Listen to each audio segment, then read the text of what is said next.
북한이 어제 새벽 동해상으로 단거리 탄도미사일 2발을 또 발사한 것은 언제 어디서든 미사일을 쏠 수 있다는 능력을 과시하려는 것으로 보입니다. 대통령실은 도발 의지 자체를 사전에 억제할 수 있는 총체적인 확장 억제로 대응하겠다고 밝혔습니다.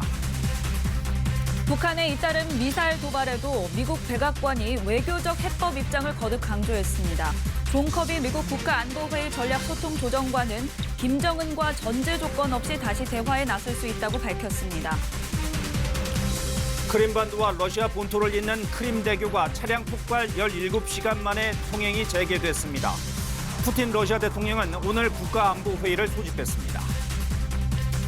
전북 무주에서 가스 중독으로 보이는 사고로 일가족 5명이 숨지고 1명이 병원에서 치료 중입니다. 경찰은 기름 보일러에서 일산화탄소가 누출된 것으로 보고 정확한 경위를 조사하고 있습니다. 오늘까지 전국 곳곳에 강한 바람과 함께 비가 더 내리겠습니다. 기온은 어제보다 더 떨어져 쌀쌀하겠습니다. 여러분 안녕하십니까? 월요일 아침 뉴스광장입니다. 네, 한반도 정세가 강대강 대치로 치닫고 있습니다. 북한이 어제 또 단거리 탄도미사일 2발을 발사했습니다. 이틀에 한 번꼴로 도발에 나서고 있는 겁니다. 대통령실은 국가안전보장회의 NSC를 열고 유엔 결의 위반이라며 규탄했습니다. 윤석열 대통령은 한미일 협력을 강화하겠다고 말했습니다. 첫 소식 조태흠 기자입니다. 지난 보름 동안만 7번째 북한이 또 탄도미사일을 발사했습니다. 이번엔 심야 시간 어제 새벽 1시 48분쯤부터 해군기지가 있는 강원도 문천 일대에서 동해상으로 발사된 단거리 미사일 2발을 합참이 포착했습니다. 비행거리는 우리 중부 지역까지 닿는 350km 정도로 탐지됐습니다.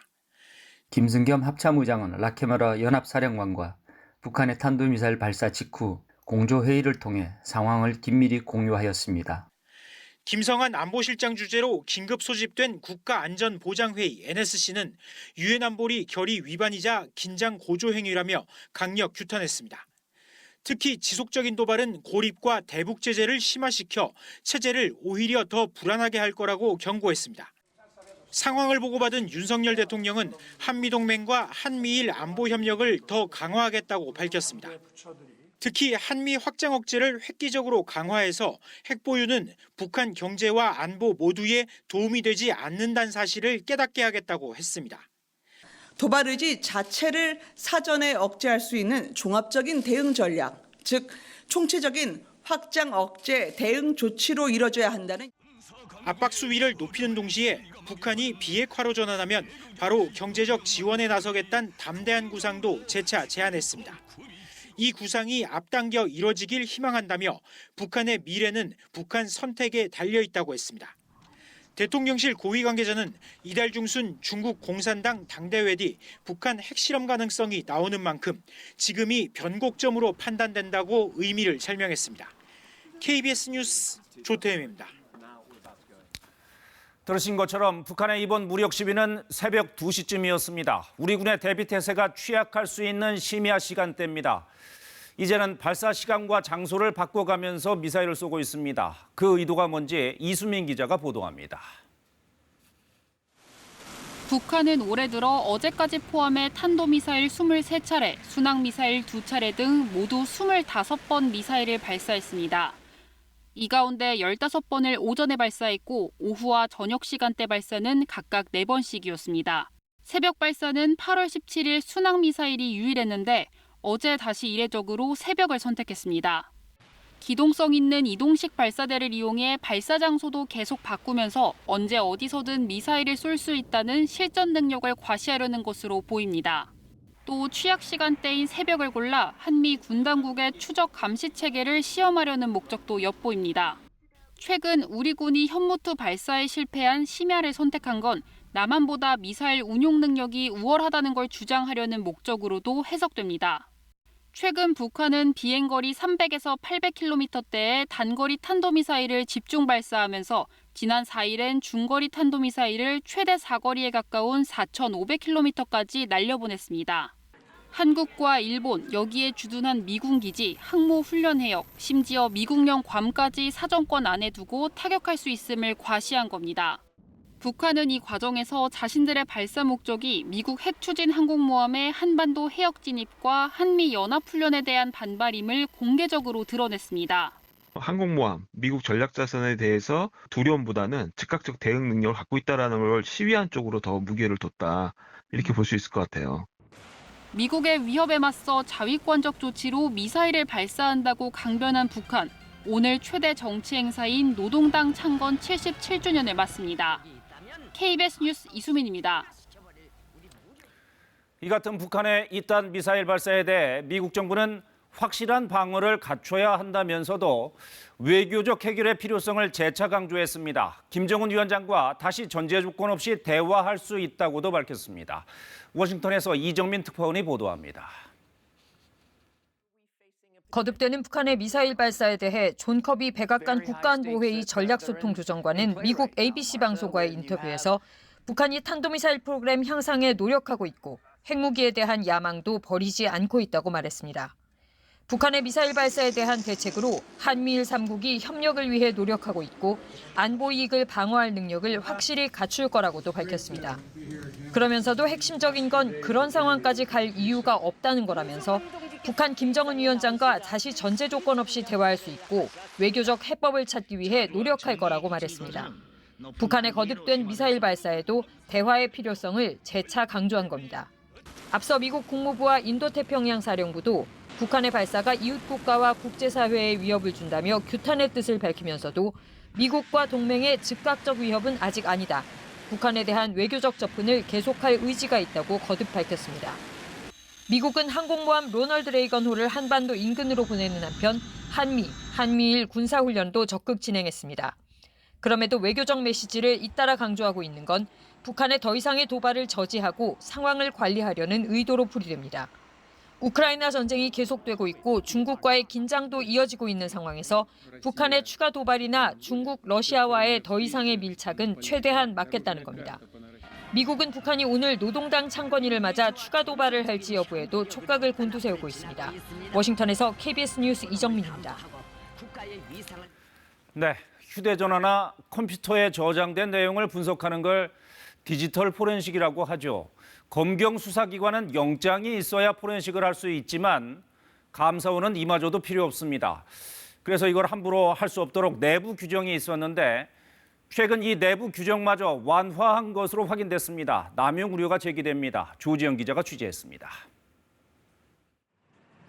감사원은 권익위 감사 과정의 디지털 증거 분석을 위해 모두 7대의 PC를 포렌식했습니다. 권익위원장 비서실의 PC 2대와 조국 추미애 전 장관 관련 유권 해석 담당자의 PC 등이었습니다. 이에 권익위 관계자는 업무 추진비 사용 내역 등을 제출했는데도 감사원이 포렌식을 통해 이메일 내역 등을 추가로 살피고 있다며 이례적이고 무리한 감사라고 지적했습니다. 그런데 감사원이 올해 6월과 7월 두 차례에 걸쳐 디지털 포렌식 관련 규정을 바꾼 것으로 확인됐습니다. 두 차례 이상 서면 요구를 거부하거나 자료 은닉 정황이 있을 때 등으로 제한하던 포렌식 실시 기준을 삭제한 것이 골자입니다. 포렌식 과정에서 피감기관 참여권 보장에 대한 세부 규정도 삭제하면서 8페이지에 달하던 규정은 2페이지로 줄었습니다. 포렌식 결재자도 1급 이상에서 국과장 위임으로 간소화했습니다. 해당 규정은 감사원 내부 훈령으로 감사위원회 의결 없이 감사원장 결재로 개정됐습니다. 수사기관과 달리 영장이 필요 없는 상황에서 무분별한 포렌식을 막을 견제 규정마저 없앴다는 지적이 나옵니다. 피감사자들은 적법한 절차로 포렌식이 이루어지고 있는지 확인할 길이 없게 되고요. 대놓고 포렌식을 남발할 수도 있게 되는 겁니다. 이에 대해 감사원은 세부 규정을 삭제한 게 아닌 비공개로 전환한 것이라며 앞으로도 제한적인 경우에만 포렌식을 진행할 예정이라고 밝혔습니다. 그러나 새롭게 적용 중인 규정에 대해서는 외부 공개나 그 내용을 확인해 줄 수 없다고 밝혔습니다. KBS 뉴스 조지연입니다. 어제 주일 대사관에 대한 국정감사가 있었습니다. 최근 한일 정상간 만남이나 강제동원 해법 등을 놓고 윤석열 정부의 대일 저자세 외교란 지적이 쏟아졌습니다. 주일 대사는 한일 관계가 변화의 과정에 있다며 반박했습니다. 도쿄 박원기 특파원의 보도입니다. 지난달 유엔 총회를 계기로 미국 뉴욕에서 약 30분간 이뤄진 한일 정상 간의 만남. 주일 한국 대사관 국정감사에선 대통령실이 회담에 앞서 흔쾌히 만남에 합의했다고 발표했지만 일본 측이 합의 사실을 부인한 것을 두고 굴욕적인 회담이라는 지적이 나왔습니다. 그러니까 한일 회담을 우리가 굴욕적으로 사정해서 저자세로 진행된 모양새가 돼버렸고 기시다 내각만 도와준 셈이 됐다. 그 점에 대해서는 좀 동의하지 않고요. 사실은 뉴욕에서의 그 만남을 계기로 해서의 변화가 분명히 목격되고 있습니다. 한일 간 최대 현안인 일제 강제동원 문제와 관련해서도 정부가 저자세 외교에 너무 조급한 태도를 보이고 있다며 속도 조절론이 제기됐습니다. 또 피해자 동의 없이 제3자가 배상금을 지급하는 이른바 병존적 채무 인수가 검토되고 있는 점에 대해선 국민의 공감을 얻는 것이 먼저라는 지적도 나왔습니다. 또다시 2015년에 파동이 우려된다는 말씀을 드리고요. 국민의 공감대 없이는 처리될 수가 없어요. 윤 대사는 현재 논의 중인 방안 가운데 하나로 알고 있다면서 피해자가 고령인데다 현금화가 임박해 시간이 얼마 남지 않았다는 점을 해결에 큰 어려움으로 꼽았습니다. 이어 강제동원 문제와 관련해 문재인 대통령도 재임 당시 현금화는 바람직하지 않다고 말했다면서 실타래를 푸는 과정을 저자세로 보는 건 적절치 않다고 말했습니다. 도쿄에서 KBS 뉴스 박원기입니다. 지난주 토요일 러시아와 크림반도를 잇는 크림대교에서 차량 폭발이 일어나 일부 무너졌습니다. 푸틴 러시아 대통령은 이번 폭발을 테러로 보고 그 배후로 우크라이나를 지목했습니다. 오늘 국가안보회의가 소집됐는데 어떤 결론이 내려질지 주목됩니다. 모스크바 조빈나 특파원입니다. 현지 시각 8일 아침 6시쯤 크림대교를 지나던 화물차가 갑자기 폭발하면서 자동차 도로 일부가 무너졌습니다. 러시아 수사위원회가 단순 폭발이 아닌 테러 공격이었다고 대통령에게 보고했습니다. 푸틴 대통령은 러시아의 주요 민간 기반 시설을 노린 테러라며 배후로 우크라이나를 지목했습니다. Сомнений нет, это теракт, направленный на разрушение критически важной гражданской инфраструктуры Российской Федерации. И авторы, исполнители, заказчики спецслужбы Украины. 수사위원회는 문제의 화물차가 불가리아와 조지아, 북오세티아, 러시아 남부 크라스노다르를 이동하는 동안 가담한 용의자들도 특정했습니다. спецслужбы Украины и граждане России и зарубежных государств, которые помогали в подготовке этого теракта. 크림대교는 크림반도와 러시아 본토의 주요 물자 보급로입니다. 러시아 내 강경파들은 강력한 대응을 촉구하고 있습니다. 푸틴 대통령은 오늘 국가안보회의를 소집했습니다. 한편 크림대교의 통행은 8일 오후부터 순차적으로 재개됐습니다. 러시아 본토로 열차 운행이 시작된 데 이어 승용차의 양방향 통행도 가능해졌습니다. 대형 차량은 여전히 선박을 통해 이동하고 있습니다. 보급 차질 우려에 대해 크림반도 행정부는 헤르손 등 러시아와 합병한 지역을 통하는 새로운 육로도 형성됐다고 전했습니다. 러시아 국방부도 우크라이나 남부 지역에서 작전 중인 러시아군의 육상과 해상으로 물자 공급이 차질 없이 이루어지고 있다고 발표했습니다. 모스크바에서 KBS 뉴스 조빈나입니다. 이란 여성 의문사로 시작된 반정부 시위가 4주째 이어지고 있습니다. 이런 가운데 국영방송이 사이버 해킹을 당해 시위를 지지하는 영상이 그대로 방영되기도 했습니다. 두바이 우수경 특파원입니다. 이란 국영방송의 뉴스 시간. 갑자기 음악과 함께 가면이 나타나더니 이란의 최고 지도자 아야톨라 세예드 알리 하메네이가 불길에 휩싸인 모습이 방영됩니다. 표적이 하메네이를 조준하고 있고 아래에는 히잡 시위를 촉발한 마흐사 아미니를 포함한 여성들의 흑백 사진이 나타났습니다. 배경에는 이번 시위의 구호인 여성과 삶, 자유가 반복적으로 들립니다. 영상은 11초 동안 방영됐습니다. 알리의 정의라는 해킹 조직의 사이버 공격으로 알려졌습니다. 4주째로 접어든 이란의 반정부 시위는 전국 곳곳에서 다양한 형태로 이어지면서 격화되고 있습니다. 거리 곳곳이 불길에 휩싸였고 대학생들의 시위도 계속되고 있습니다. 일부 광고판과 현수막은 시위대에 의해 경찰은 국민을 죽인다라는 문구로 바뀌었습니다. 전 세계 주요 도시에서도 연대 시위가 벌어지고 있습니다. 많은 여성들이 머리카락을 자르는 모습을 공유하며 이란 시위에 동참하고 있습니다. 하지만 이란 당국은 여전히 인터넷을 차단하며 강경 진압으로 대응하고 있습니다.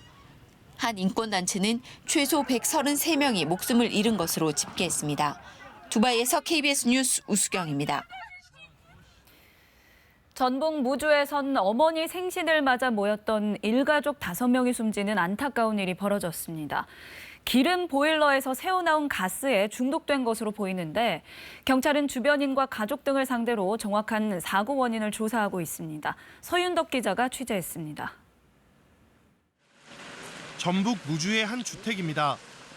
할머니와 연락이 닿지 않는다는 신고를 받고 출동한 경찰이 어제 오후 이곳에서 일가족 6명이 쓰러져 있는 걸 발견했습니다. 80대 할머니와 딸, 사위와 손녀였습니다. 집으로 전화를 안 받는다고 해가지고 이제 경찰서로 전화를 했는 게 되더라고. 가보시라고. 경찰서에서 와가지고. 5명은 심정지 상태였고 50대 딸은 의식을 잃은 채 구조돼 병원으로 옮겨져 치료를 받고 있습니다. 경찰과 소방당국은 일가족이 일산화탄소에 중독된 것으로 추정하고 있습니다. 이들이 할머니 생일을 축하하러 모인 후 잠을 자다가 집안 기름 보일러에서 일산화탄소가 누출돼 변을 당한 것으로 보고 있습니다.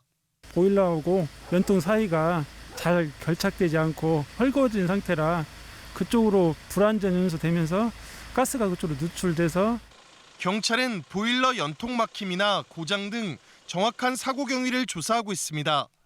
KBS 뉴스 서윤덕입니다.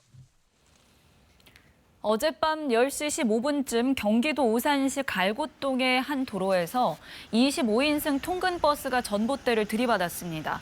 이 사고로 운전자를 포함해 버스에 타고 있던 시민 5명이 다쳐 인근 병원으로 옮겨졌습니다.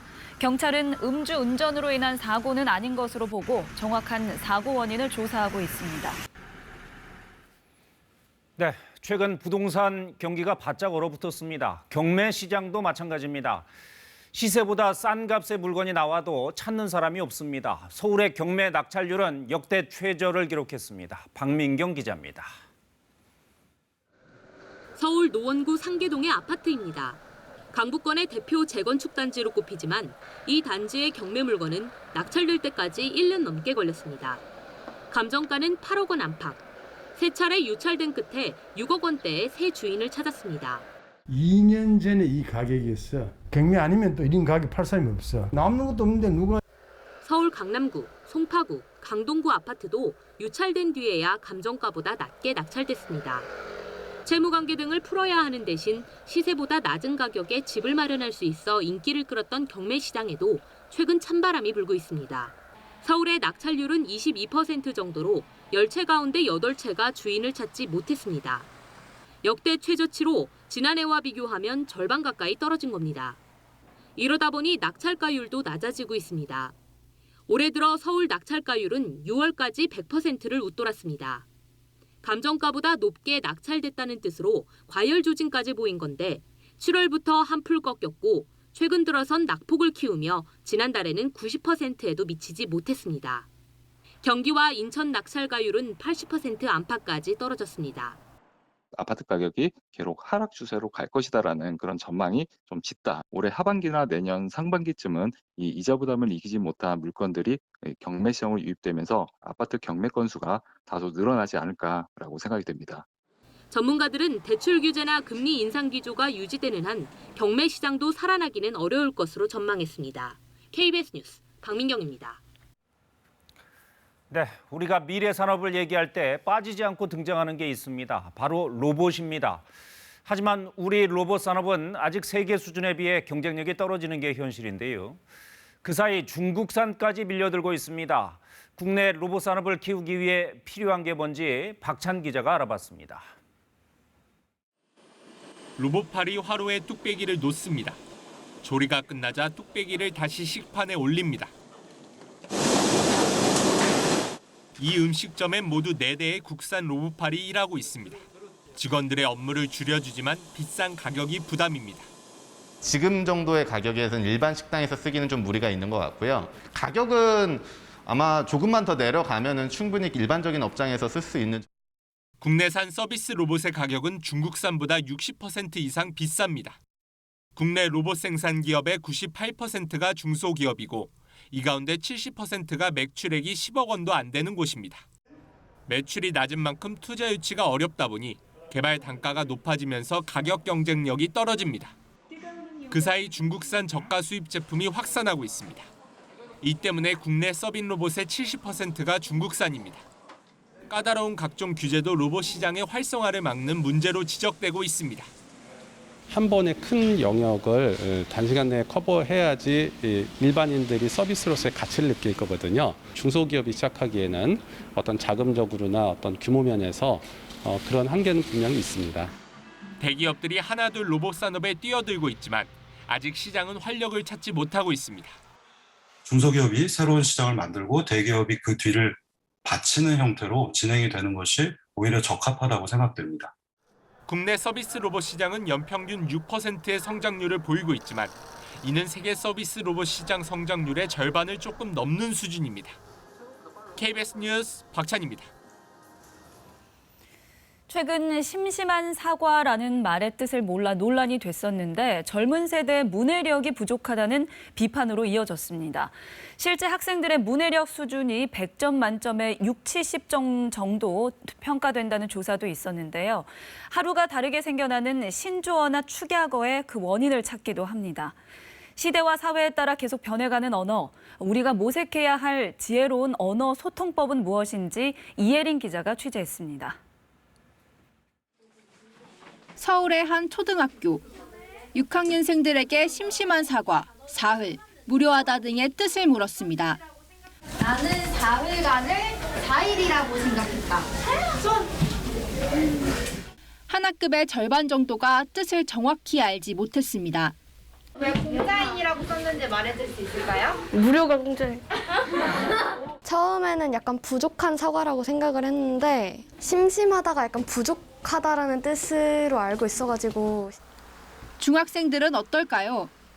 잘 모르겠어요. 축책하기 뭐 이런 뜻일 것 같다. 마음을 담아서?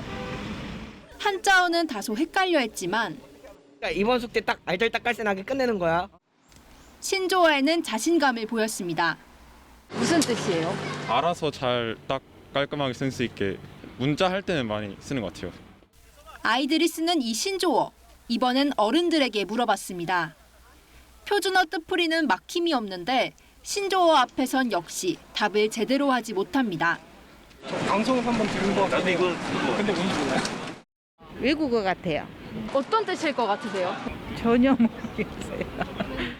신조어를 배우려고 애쓴다는 성인들도 있었습니다. 요즘은 그냥 10대들이 많이 쓰고 우리가 배우는 느낌으로 쓰고 있습니다. 청소년과 젊은 세대는 무수히 많은 신조어를 만들어 쓰고 기성세대는 고개를 갸웃거리는 상황. 걱정 어린 시선도 있고 꼭 그럴 일만은 아니라는 의견도 있습니다. 그들 나름대로의 어떤 또래 의식 그런 거 하고 젊은이로서의 새로운 것을 동경하기도 하고 실천에 옮기기도 하고 실현하는 어떤 그런 것으로도 해석을 할 수가 있다고 생각을 합니다. 심심한 사과와 알짤딱깔센. 이 말들 사이의 간극이 커 보일 수 있지만 지금의 기성세대도 어린 시절엔 그들만의 언어를 썼습니다. 그냥 어른들도 그 옛날에는 막 하이 막 이런 거 초성만 썼었잖아요. 그런 것처럼 그냥 딱히 막 나쁘게 보시지 않으시면 좋을 것 같아요. 비난보다는 관심, 외면보다는 경청. 중요한 건 세대 간의 단절이 일어나지 않도록 소통하고 서로 이해하려는 노력일 겁니다. KBS 뉴스 이예린입니다. 가난해서 또는 여자라는 이유로 한글 교육을 받지 못한 어르신들이 있습니다. 평상시 일상생활에서 어려움이 많았는데 이제는 직접 장도 보고 버스도 탈 수 있다고 합니다. 늦깎이 학생 어르신들을 윤아림 기자가 만나봤습니다. 75살 김경수 할아버지는 대형마트를 처음 방문했습니다. 종이에 적힌 글자를 읽고 한글 학교 친구인 백옥선 할머니와 상의도 해가며 과자를 담습니다. 방까지는 여기 맞는데 끝에 자가 틀렸어. 집에 돌아갈 버스 노선도 직접 확인하고 009 05번. 느리지만 한 글자 한 글자 손으로 짚으며 책도 읽습니다. 늦은 나이지만 공부는 늦지 않았어요. 늦가기 학생 어르신들을 위한 한글 수업. 맛은 어떻게? 쉬워. 자, 하나도 이거, 써도 이거. 주름이 잡힌 손으로 연필을 꽉 쥐고 선생님이 불러준 단어를 적어갑니다. 김 할아버지는 3년 전 한글을 읽을 줄도 쓸 줄도 몰랐습니다. 학교를 못 가니까는 공부를 했겠어요. 솔직해서 밥도 제대로 못 먹었어요, 저는. 한글을 모른다는 것은 언제나 힘든 일이었습니다. 애들이 막 클 때 없고 병원을 가야 되는데 어떻게 병원을 찾아가나. 한글을 배운 덕분에 어르신들은 자유로워졌다고 말합니다. 전철이고 버스고 타는 거 마음대로 타서 좋다고 그래. 한글 메뉴판 같은 거 알고 제가 마음대로 시킬 수 있는 게 좋지요. 어르신들의 꿈은 뭘까? 애들한테 편지라도 좀 쓸 수 있고 이날 때까지 편지라는 걸 몰랐으니까. 저는 사실은 이렇게 이제 중학교에도 가고 싶어요. 한글 공부로 새 인생을 찾은 늦가기 학생들의 꿈들이 빨간 소망나무를 풍성하게 채워가고 있습니다. KBS 뉴스 윤아림입니다. 공연의 메카인 대학로 마로니에 공원에서 이달 말까지 난타나 유명 뮤지컬의 주요 장면들을 무료로 관람할 수 있다고 하는데요. 평소 공연을 접하기 어려웠던 분들 부담 없이 즐겨보시면 어떨까요? 안다영 기자입니다. 평범한 도마와 주방용 칼이 이 순간만큼은 여느 악기 못지않습니다. 냄비, 주걱할 것 없이 손에 잡히는 주방 도구로 흥겨운 리듬을 만들어냅니다. 25년째 공연 중인 한국 대표 비연어극 난타가 거리로 나왔습니다. 정선아리랑은 국악에 랩을 섞어 현대적으로 재해석했습니다. 정선의 나무꾼이 한양에서 겪는 이야기를 흥겨운 뮤지컬로 풀어냈습니다. 강원도 정선에서 5일장이 설 때만 펼쳐지는 공연이 대학로 야외 무대에 올랐습니다. 통나무 안에 북을 2개를 박아서 나무를 깎고 경복궁 재건하는 중수하는 장면을 이제 표현을 한 겁니다. 대학로뿐 아니라 전국 각지에서 잔뼈가 굵은 유명 공연들이 하이라이트 장면만 맛보기로 선보이는 행사입니다. 평소 공연장 문턱을 넘지 못했던 일반인들을 위해 36개 공연팀이 참여했습니다. 야외에서 공연하면 사람들이 이제 뮤지컬에 대해서 모르거나 연극에 대해서 모르는 분들은 되게 친숙하게 다가갈 수 있을 것 같아서 좋습니다. 대학로 일대 지정극장에서는 스포츠부터 비보잉, 클래식까지 장르도 소재도 다채로운 작품 10편을 릴레이로 만나볼 수 있습니다. 대학로를 공연 관광의 메카로 키우기 위해 2017년에 시작한 축제인데 코로나 사태를 맞으면서 잠시 쉬었다가 올해 다시 시동을 걸었습니다. 영국의 웨스트엔드라든지 뉴욕의 브로드웨이라든지 굉장히 유명한 공연 예술 집중된 곳이고 또한 관광지라고 할 수가 있죠. 대학로도 극장이 160개 이상 밀집되어 있는 공연 예술의 집합체이고 실제로 외국인 관광객의 경우 평균 10명 중 1명꼴로 공연을 보기 위해 우리나라를 찾은 것으로 나타나 공연 관광이 새로운 관광 형태로 자리 잡는 추세입니다. KBS 뉴스 안다영입니다. 이어서 한국도로공사 연결해서 대체 휴일 아침 교통 상황 알아보겠습니다. 사흘간의 달콤한 연휴도 이제 마지막 날이 됐습니다. 지난 이틀간 여행지에서 푹 쉬고 즐겁게 놀았다면 오늘은 아쉬움을 뒤로 한 채 집으로 와야만 하는데요. 어제 이동하신 분들도 꽤 있으실 듯합니다. 오늘 서울 방향의 경우 오전 9시에서 10시 사이에 정체가 시작돼 오후 3시에서 5시 사이에 이동이 가장 불편하겠습니다. 여전히 곳곳에 비가 내리는 가운데 수도권 제1순환선 경기 동쪽 판교 방향 송파 부근은 조금 전 사고 여파 때문에 짧게 주춤하고요. 한편 수원도 등 일부 경기 남부지방의 경우 빗줄기가 다시금 굵어진 곳들이 있어서 더욱 주의하셔야겠습니다. 경부선은 현재 정체 구간은 없지만 잠시 후 오전 7시부터는 휴일 버스 전용 차로제가 시행되니까 참고 운전하셔야겠고, 서해안고속도로 서울 쪽으로도 지금은 전 구간 소통 상태가 원활해서 과속에만 유의하신다면 큰 어려움 없을 걸로 예상됩니다. 빗길에서는 감속 운전해주시고요. 고속도로 교통방송이었습니다. 오늘 아침 찬바람이 불며 날이 더욱 쌀쌀해졌습니다. 현재 서울 기온이 9.9도로 어제보다 4도 정도 더 내려가 있고요. 체감 온도는 이보다 2도 정도 더 떨어져 있습니다. 오늘 낮 기온도 11도 선에 그치면서 종일 서늘함이 감돌겠습니다. 내일 아침 기온은 7도까지 떨어져 이번 가을 들어 가장 낮은 기온이 예상됩니다. 오늘은 강한 바람을 조심해야겠습니다. 현재 해안가와 제주도, 서울과 충남 지역에 강풍주의보가 내려져 있는데요. 특보가 내려진 지역에서는 초속 20m 이상, 특히 강원 산지에서는 초속 30m가 넘는 강한 바람이 불겠습니다. 오전 사이 특보는 중부지방과 경북 지역으로 더 확대될 것으로 보이는데요. 날아갈 수 있는 시설물은 단단히 고정해야겠습니다. 현재 서쪽 지역 곳곳으로 산발적인 비구름이 발달해 있습니다. 앞으로 중부와 호남, 경북 지역에 5mm 안팎의 비가 더 이어지겠고요. 수도권의 비는 늦은 오후부터 그치기 시작해서 밤이 되면 대부분 잦아들겠습니다. 현재 기온을 살펴보면 춘천이 10.1도, 부산은 14도 등 대부분 10도 안팎을 나타내고 있습니다. 낮 기온은 대전이 15도, 광주 16도, 대구 17도 등으로 예년 이맘때보다 5에서 11도 정도 낮은 기온이 되겠습니다. 바다의 물결은 대부분 해상에 풍랑특보가 내려진 가운데 물결은 최고 4에서 5.5m로 매우 거세게 일겠습니다. 당분간 맑은 날씨가 이어지겠고요. 주 중반부터 예년 이맘때 기온을 되찾겠습니다. 날씨 전해드렸습니다.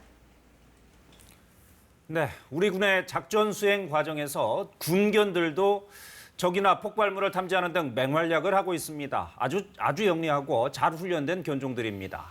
하지만 군견도 나이가 들어 퇴역하기도 하고 부상 등으로 더 이상 작전에 투입될 수도 없는 경우도 있는데요. 이들 퇴역 군견들이 분양이 잘 되지 않아서 관리에 부담이 되고 있다고 합니다. 보도에 이세영 기자입니다. 태어난 지 10개월 된 군견 다짐이. 찾아! 수풀로 온몸을 가려 육안으로는 잘 안 보이는 가상의 적을 냄새만으로 금세 찾아냅니다. 적발견! 우리 군의 든든한 전우, 군견은 작전에 투입되기 전 엄격한 훈련을 거칩니다. 동굴과 담벽, 창문 등 다양한 장애물을 통과하고 냄새만으로 폭약을 찾는 훈련을 거듭하며 실제 폭발물 테러 방지 임무에 투입됩니다. 2019년엔 산에서 실종된 중학생 조은누리 양을 군견 달관이가 찾아내는 공을 세우기도 했습니다. 건강하고 강인한 체력과 집중력이 있어야 되고 각종 주특기 교육에서 훌륭한 성적을 보여야지만 군견이 될 수 있습니다. 군이 보유한 군견은 약 800마리. 정기적인 심사를 통과하지 못하면 작전에 참여할 수 없습니다. 이렇게 임무에서 배제되거나 나이 들어 퇴역한 군견 등은 관리견으로 분류되는데 전체의 20%인 160여 마리에 이릅니다. 군은 이 가운데 건강하고 사람에게 친화적인 군견을 민간에 무상 분양하고 있지만 그 수는 한 해 10마리에서 20마리에 불과합니다. 분양이 안 된 관리견은 죽을 때까지 훈련소에서 관리하는데 한 해 사료비만 2억 원 정도가 들어갑니다. 관리견 8마리당 이들을 돌보는 군견병사 1명도 필요해 군에는 적지 않은 부담입니다. 평생 헌신한 군견들의 처우를 개선할 필요가 있겠고요. 또 편안한 노후를 위해서 무료 분양 홍보도 강화할 필요가 있겠습니다. 군은 SNS와 방송 매체 등을 통해 군견 무상 분양을 알리고 있지만 최근 코로나19 영향으로 홍보가 미흡했다고 말했습니다. KBS 뉴스 이세연입니다. 김정은 북한 국무위원장이 북한군 전술핵 운영부대 군사훈련을 지도했다고 조선중앙방송이 오늘 보도했습니다. 방송은 조선인민군 전술핵 운영부대 군사훈련이 9월 25일부터 10월 9일까지 기간에 진행됐다며 이 같은 내용을 전했습니다. 방송은 또 해당 군사훈련은 연합군의 대규모 해상 전력이 군사연습을 벌이고 있는 시기에 진행됐다고 보도했습니다. 방송은 이어 미국이 북한의 핵 법제화에 대처해 확장 억제력을 강화하려 한다며 지난달 핵항모 로널드 레이건 호를 입항시키고 동해에서 한미연합해상훈련을 했다고 비판했습니다. 네, 요즘과 같은 가을이 되면 유독 울적한 기분에 사로잡힌다는 분들이 적지 않습니다. 그렇게 환절기에 우울감이나 무기력함이 계속된다면 계절성 우울증은 아닌지 의심해 봐야 합니다. 치료가 필요할 수도 있습니다. 신민의 의학 전문 기자가 보도합니다. 이 40대 여성은 최근 날씨가 쌀쌀해지면서 부쩍 만사가 귀찮고 무기력한 증상이 심해졌습니다. 처음엔 직장 생활에 몸이 지친 탓으로 여겼지만 우울감마저 심해져 병원을 찾았다 계절성 우울증 진단을 받았습니다. 좀 마음이 공허하고 모든 게 다 짜증나는, 사람들이 이렇게 해서 죽는구나 뭐 이런 생각도 할 정도로 갑작스럽게 우울감이 느껴지고. 계절성 우울증은 우울감과 무기력, 피로감 등의 증상이 특정 계절과 맞물려 나타나는 것으로 가을이나 겨울에 증상을 호소하는 사람이 많습니다. 보통 우울증은 식욕이 줄고 잠을 잘 못 자지만 계절성 우울증은 식욕이 왕성해져 탄수화물 섭취가 늘고 평소보다 잠이 많아진다는 특징이 있습니다. 기분을 조절하는 신경전달 물질이 일조량의 영향을 받아 계절성 우울증을 유발하는 것으로 분석됩니다. 일조량이 적고 해가 짧아지면 그만큼 햇빛을 많이 못 보기 때문에 멜라토닌 분비도 좀 더 떨어지는 걸로 되어 있어요. 멜라토닌 분비가 잘 안 되면 수면의 질이 떨어질 수가 있고 기분도 더 우울해지고 할 수가 있어요. 예방을 위해선 야외 활동으로 햇볕을 충분히 쬐고 필수 아미노산 함량이 높은 돼지고기나 엽산이 풍부한 녹색 채소류, 견과류를 섭취하는 것도 도움이 됩니다. 일상생활에 지장을 줄 정도로 증상이 심해진다면 전문적인 상담과 치료를 받아야 합니다. KBS 뉴스 신민혜입니다. 역시 우울할 때도 밖에 나가서 운동을 하면 좋겠죠. 특히 요즘 날씨가 선선해져서 운동하기 딱 좋은 계절입니다. 이왕이면 운동도 효과적으로 하는 게 좋을 텐데 달리기와 걷기를 번갈아 하는 것처럼 강도를 잘 조절하면 혈관 건강에 더 좋다는 연구 결과가 나왔습니다. 이 소식은 이충원 의학 전문 기자가 전해드립니다. 건강검진에서 당뇨 전 단계 판정을 받고 운동을 시작한 30대 후반 남성입니다. 달리기는 힘들고 걷기는 시간이 오래 걸려 달리다가 걷는 인터벌 운동을 선택했습니다. 뛰다 보면 좀 힘들어서 쉽게 포기하게 되는데 인터벌류는 쉽게 접근할 수 있고 또 뛰다가 걷다가 하면서 계속 매일 할 수 있는 장점이 있는 것 같습니다. 이 남성도 달리기를 하다가 인터벌 운동으로 바꾼 뒤 운동을 더 자주 합니다. 전에는 일주일에 한 번 정도 하던 운동이 이제 일주일에 3번 정도 할 수 있을 정도로 횟수가 늘었습니다. 고신대 의대 연구진이 고혈압 성인 34명을 대상으로 2개월간 운동 효과를 비교한 결과 인터벌 운동이 걷기보다 혈관의 탄력과 심장 기능을 더 높이는 것으로 나타났습니다. 운동 강도를 바꾸면 심혈관 자극이 다양해져 혈관의 기능이 더 좋아집니다.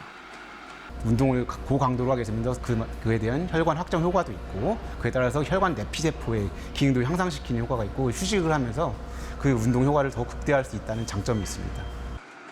인터벌 운동은 달리기 3분과 걷기 3분을 5번 반복, 30분간 하면 충분합니다. 걷기도 속도를 높였다 줄였다를 반복하는 인터벌 워킹이 더 효과적입니다. 운동을 처음 시작하는 사람이나 노년층에선 처음부터 달리기를 하기보단 빨리 걷기와 천천히 걷기를 반복하는 인터벌 워킹으로 시작하는 게 좋습니다. KBS 뉴스 이충원입니다. 다음 소식입니다. 중국이 자율주행차 개발에 속도를 내고 있습니다. 수도 베이징 등 주요 도시들을 중심으로 이미 운행을 시작했는데요. 운전자는 물론 안전 요원도 없는 완전 자율주행도 연내에 시작할 계획입니다. 베이징 조성원 특파원입니다. 중국 IT 기업 바이두의 자율주행 차량에 시승해봤습니다.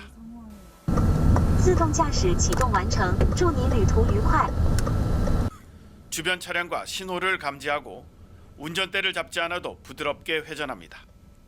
운전석 또는 조수석에 앉은 사람은 만약의 상황에 대비한 안전 요원입니다.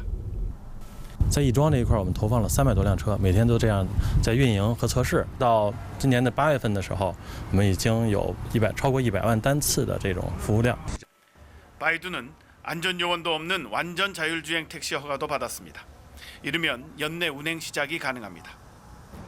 자율주행차를 운영하는 곳이 이곳 이좌 경제기술개발구라는 점도 주목할 필요가 있습니다. 중국의 실리콘밸리라는 중간촌의 한 축으로 새로운 기술을 제조하고 시험에 현실화하는 현장입니다. 중국의 물류업체 징둥은 온라인에서 산 물품을 이 지역에선 자율주행차로 배달합니다. 인근 지정 장소에서 택배 물품을 찾을 수 있습니다. 挺方便的，就随时可以来取，这不是也操作也很方便。 중국의 거대 빅데이터를 기반으로 미국을 추월했다는 평가도 있지만 아직은 한계도 분명합니다. 我们虽然说自动驾驶很有前景，那么如何去挣钱呢？这到现在为止，不管是出租车还是什么，我们都没有很成熟的这个商业模式。 이딴 사고 소식에 안전성 논란도 여전하지만 중국 기업들은 정부의 규제 완화 뒷받침 속에 자율주행 기술 개발에 속도를 내고 있습니다. 베이징에서 KBS 뉴스 조성원입니다. 한글에 대한 국제사회 관심이 커지면서 한글날을 맞아 미국에선 온라인으로 한국어 시 낭송대회가 열렸습니다. 200명이 넘는 외국인들이 참가했는데 정말 깜짝 놀랄 만한 실력들을 뽐냈다고 합니다. 로스앤젤레스 이영현 특파원입니다. 이 참가자는 배경음악도 직접 연주했습니다. 흔들리지 않고 비는 것이 어디 있으랴. 이 세상 그 어떤 아름다운 것들도 다 흔들리면서 시 구절을 노래로 만들어 부른 참가자도 있습니다. 보이는 푸른 하늘은 누구의 얼굴입니까? 누구의 얼굴입니까? 알 수 없어요. 한편의 뮤직비디오처럼 다양한 효과와 그래픽으로 리듬과 감성을 살렸습니다. 시를 선택한 이유와 자신의 해석도 담았습니다. 우크라이나계 미국인으로서 한영훈 시인의 시 님의 침묵은 제게 큰 의미가 있습니다. 잃어버린 조국을 상징하지만 화자는 슬픔을 희망으로 전환했습니다. 님은 갔습니다. 아, 사랑하는 나의 님은 갔습니다. 미 전역에서 242명의 참가자들이 이렇게 진심을 담아 한국어 시 낭송 동영상을 보내왔습니다. 이 미국인들이 우리 한국 시에 대해서 큰 관심과 열정을 가지고 있다는 걸 느꼈고 미국의 소도시에서도 한국어를 혼자서 이렇게 열심히 공부하는 미국인들이 많다는 걸 알았습니다. 주최 측은 대상 1명과 최우수상 2명 등 모두 48명의 입상자를 선정했습니다. 감사드립니다. 전달하고 싶습니다. 왜냐면 이 한국문화원 덕분에 제가 이 시에 대해서 알게 되었으니까요. 3등 받게 돼서 정말 영광이고 정말 좋습니다. 그래서 내년에도 꼭 참석하겠습니다. 로스앤젤레스에서 KBS 뉴스 이영현입니다. 은유와 상징으로 사회의 아픈 단면을 담아내며 독자의 감각을 일깨운 진은영 시인이 10년 만에 시집을 냈습니다. 또 권력의 오남용을 감시 고발해온 전 세계 탐사보도 기자들의 이야기를 담아낸 책도 나왔습니다.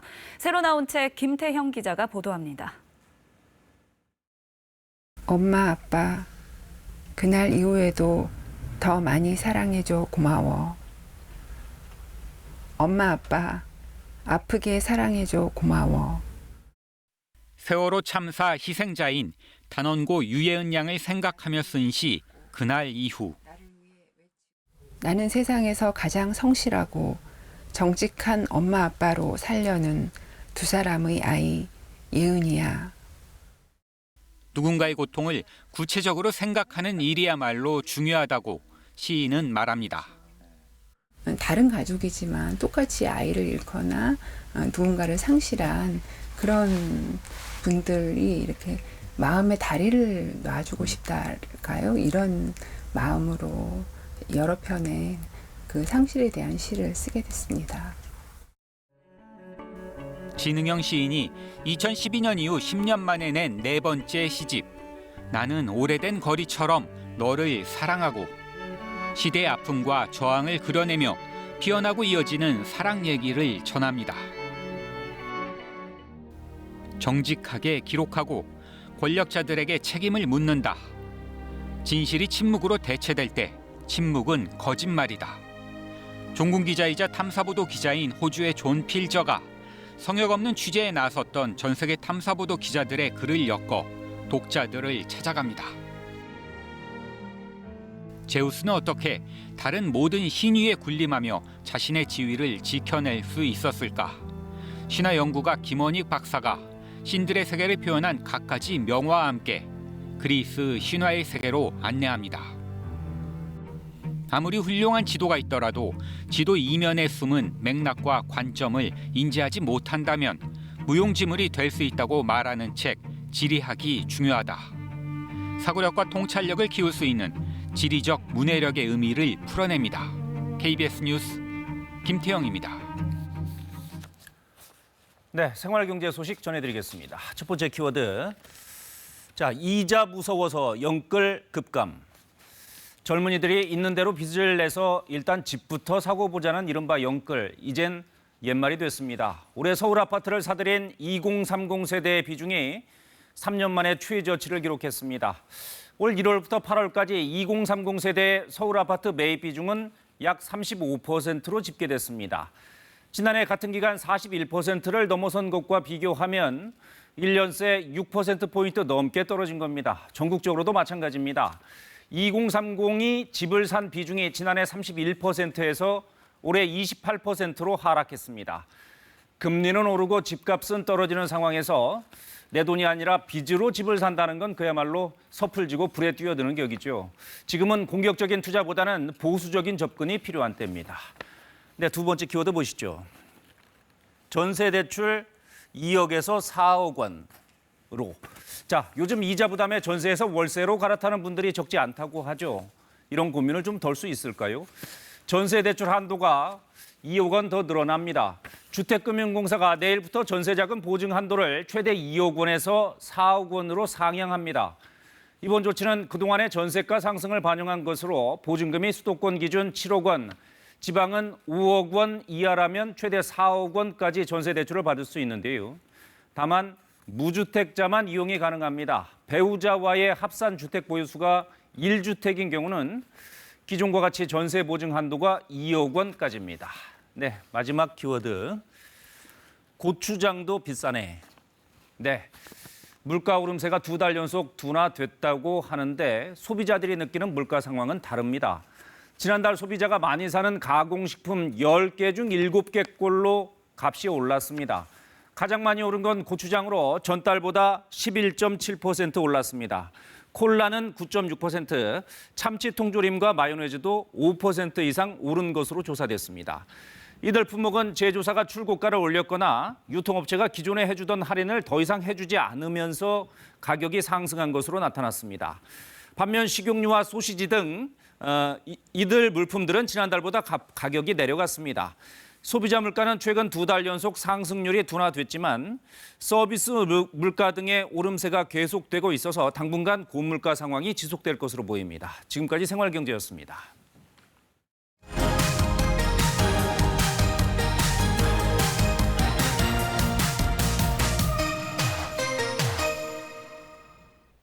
안녕하십니까, 문화광장입니다. 그룹 방탄소년단이 국내 음악 시상식에서 무려 7관왕에 올랐습니다. 그런데 이 멤버들의 수상 소감을 두고 여러 가지 해석이 나오고 있습니다. 첫 소식으로 만나보시죠.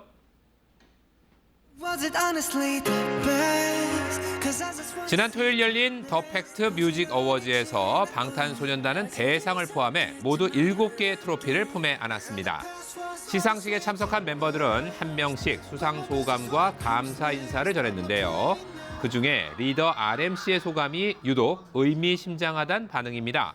RMC는 자신과 멤버들이 평소처럼 솔직해지고 싶지만 지금은 그러지 못하다며 조만간 많은 것이 정리돼 솔직한 모습을 되찾을 거라 말했습니다. 이를 들고 일각에선 최근 국정감사 자리를 들썩이게 한 그룹의 병역 특례 논란을 염두에 둔 게 아니냐는 추측도 나옵니다. 그동안 당사자인 멤버들은 군 복무에 관한 직접적인 언급을 자제해 왔는데요. 하지만 그룹의 맏형인 멤버 진 씨의 입대 시한이 약 2달 앞으로 다가온 만큼 관련 입장을 내놓을지 이목이 쏠립니다.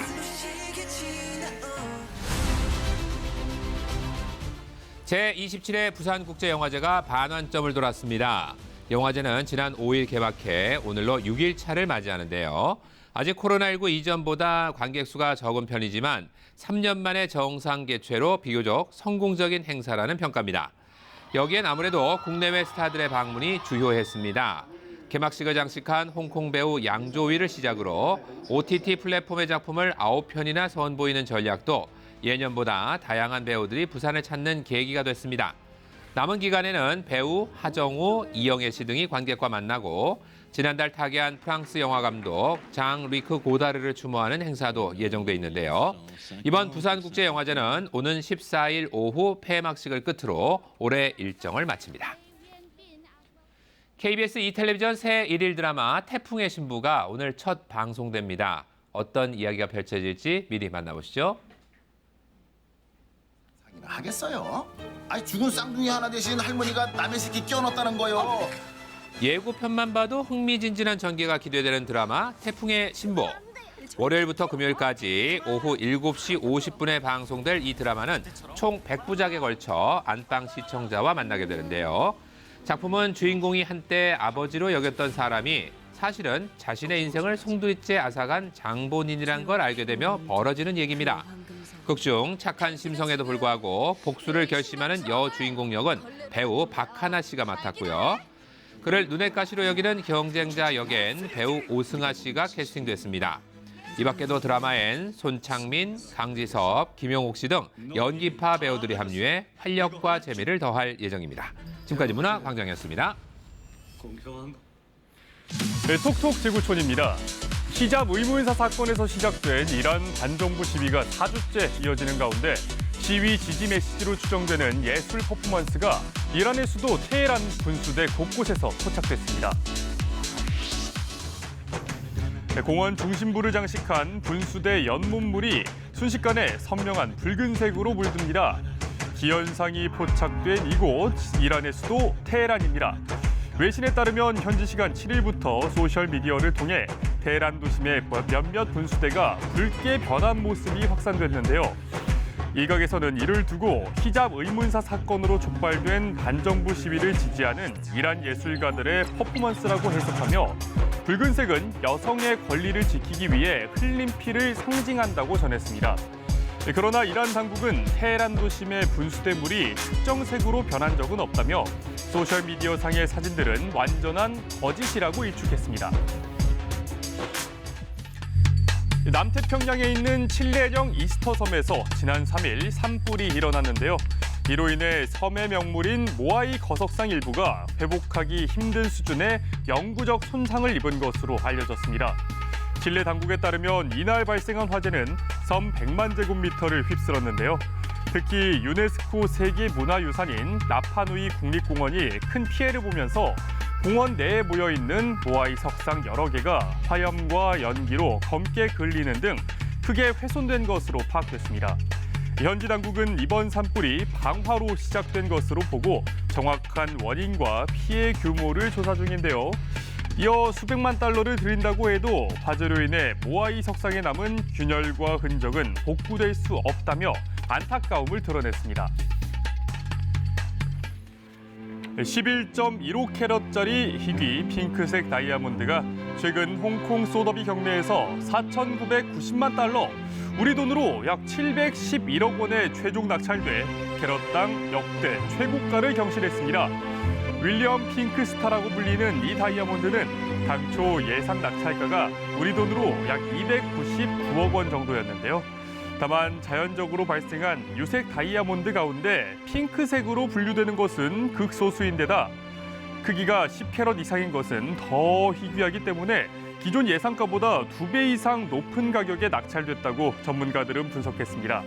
더구나 이번 핑크 다이아몬드의 1캐럿당 낙찰가는 우리 돈으로 약 64억 원에 달하는데요.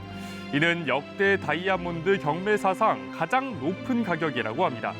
지금까지 톡톡 지구촌이었습니다.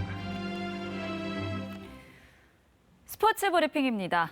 여자 체조의 간판 스타 여서정 선수가 전국체전 도마에서 금메달을 목에 걸며 2관왕에 올랐습니다. 이달 말 세계선수권대회 출전을 앞두고 컨디션과 자신감을 끌어올렸습니다. 김기범 기자가 취재했습니다. 여서정이 힘차게 도움닫기 한 뒤 공중 위로 솟구쳐 올라 착지합니다. 작년 도쿄올림픽 때 선보인 여서정 기술 대신 난도가 낮은 유리첸코였지만 국내 정상을 차지하는 데에는 문제가 없었습니다. 여서정은 마루에서도 인상적인 연기를 펼쳐 엄도현에 이어 2위에 올랐습니다. 개인 종합과 도마에서 우승한 여서정은 발목 부상 후유증을 털어내며 자신감을 충전했습니다. 이번 시합은 그래도 충분히 만족하게 뛴 것 같고 생연습권 전에 시합을 뛰고 가는 것도 이제 도움이 된다고 생각을 하고 전국체전 2관왕에 오른 여서정은 이달 말 영국 리버풀에서 열리는 세계선수권대회에 출전해 국제 경쟁력을 시험합니다. 음주 폭행 무리를 일으켰던 도쿄올림픽 금메달리스트 신재환은 김한솔에 이어 2위를 차지했습니다. 신재환은 압박감 때문인지 인터뷰 도중 잠시 주저앉기도 했습니다. 양학선은 1차 시기에 실수를 저지른 뒤 2차 시기를 포기했습니다. 육상 기대주 양예빈이 출전한 여고부 400m 결승전. 2위와 큰 격차를 보이며 56초 55의 기록으로 마지막 고등부 출전을 금메달로 장식했습니다. 육상 100m 일반부에서는 국내 1인자 김구경이 부정 출발로 실격됐습니다. KBS 뉴스 김기범입니다. 프로야구에서는 KT와 키움의 3위 싸움이 시즌 막바지까지 뜨겁습니다. 키움이 정규 시즌을 마친 가운데 3위 KT가 단 한 경기라도 지면 4위로 추락하게 됩니다. 강재훈 기자의 보도입니다. 키움은 정규 시즌 마지막 경기에서 선발 안우진의 무실점 역투로 귀중한 승리를 따냈습니다. 4위 키움은 동반 승리를 거둔 3위 KT와 승차 없는 승률 1, 2차를 유지해 숨막히는 순위 경쟁을 이어갔습니다. 아직 가을 야구를 시작하진 않았지만 또 높은 순위에서 시작할 수 있도록 저희는 기다리는 입장이지만 그랬으면 좋겠고 시작을 한다면은 이제 매 경기 했던 것처럼 열심히 최선을 다해 던지겠습니다. 이제 3위 싸움의 향방은 정규 시즌 2경기를 남겨둔 KT의 손으로 넘어갔습니다. 키움과의 상대 전적에서 밀리는 KT는 NC와 LG전에서 단 한 경기라도 지면 4위로 밀려나게 됩니다. KT로선 시즌 아웃이 예상되는 부상을 딛고 복귀한 홈런 1위 박병호에 대한 기대가 큽니다. 이제 2경기가 남았어요. 시합 뛰는 선수들, 안 나가는 선수들 정말 최선 다했으면 좋겠고 정말 최선 다하는 방법밖에 없는 것 같습니다. 두 팀의 순위 싸움 결과에 따라 포스트 시즌 일정에도 변동이 있습니다. KT가 3위를 지키면 와일드카드 결정 1차전은 12일 부척에서 열리고 KT가 4위로 밀려나면 KT의 이동일 확보 차원에서 13일 와일드카드 결정전을 시작합니다. KBS 뉴스 강재훈입니다.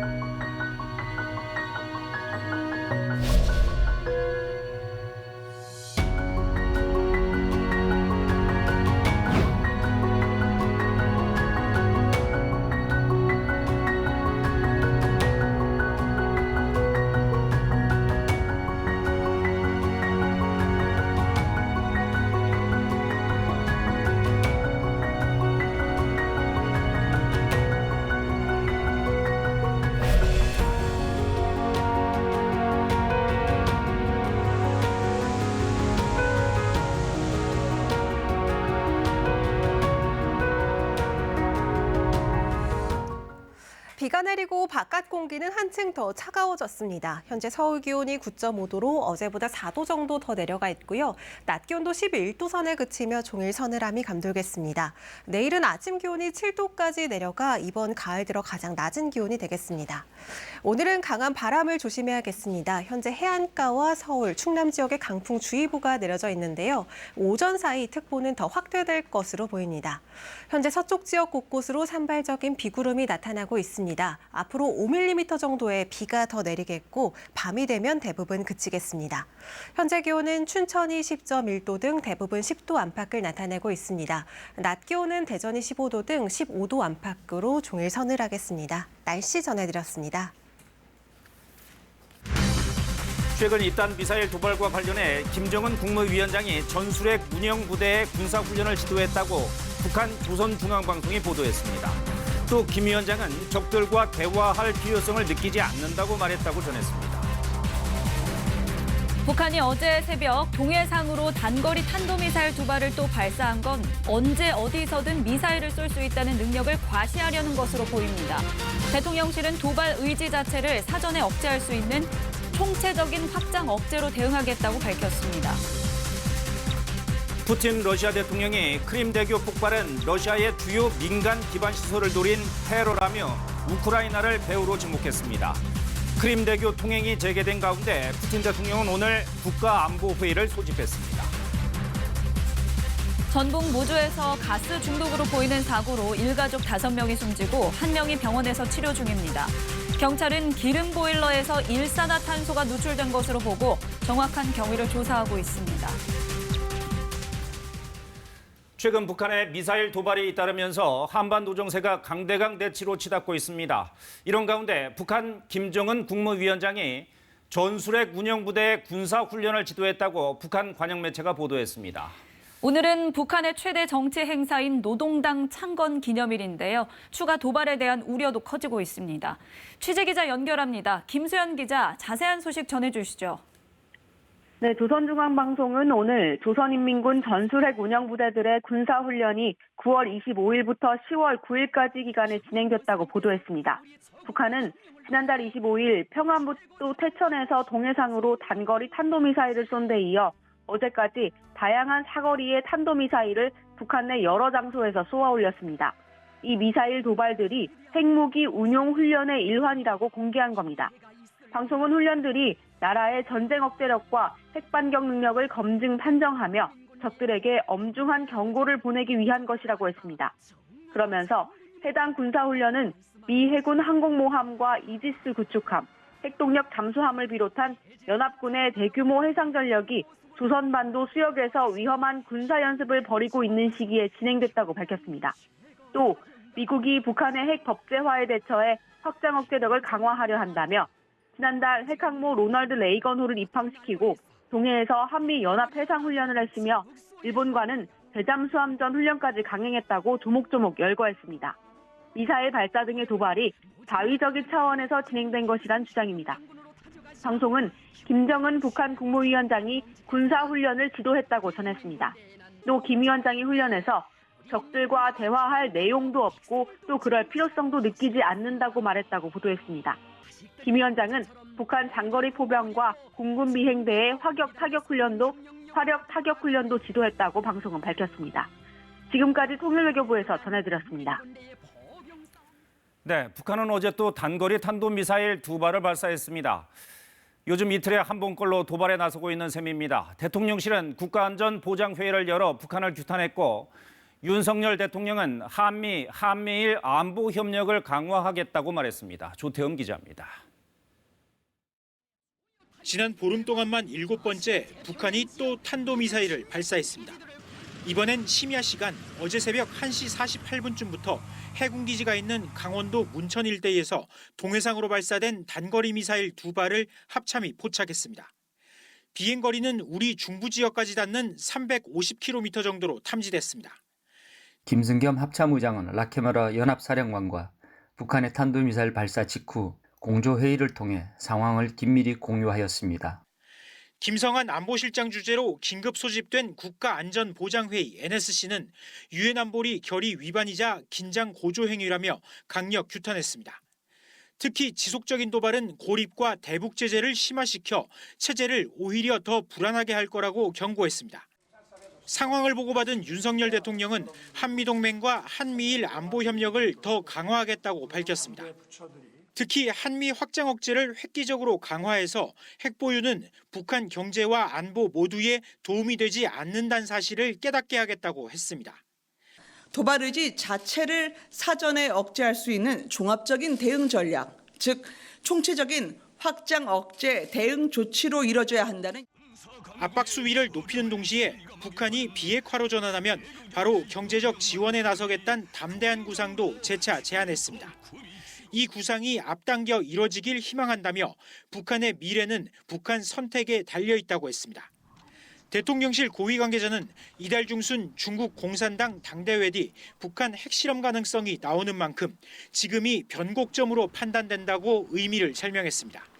KBS 뉴스 조태임입니다. 들으신 것처럼 북한의 이번 무력 시위는 새벽 2시쯤이었습니다. 우리 군의 대비태세가 취약할 수 있는 심야 시간대입니다.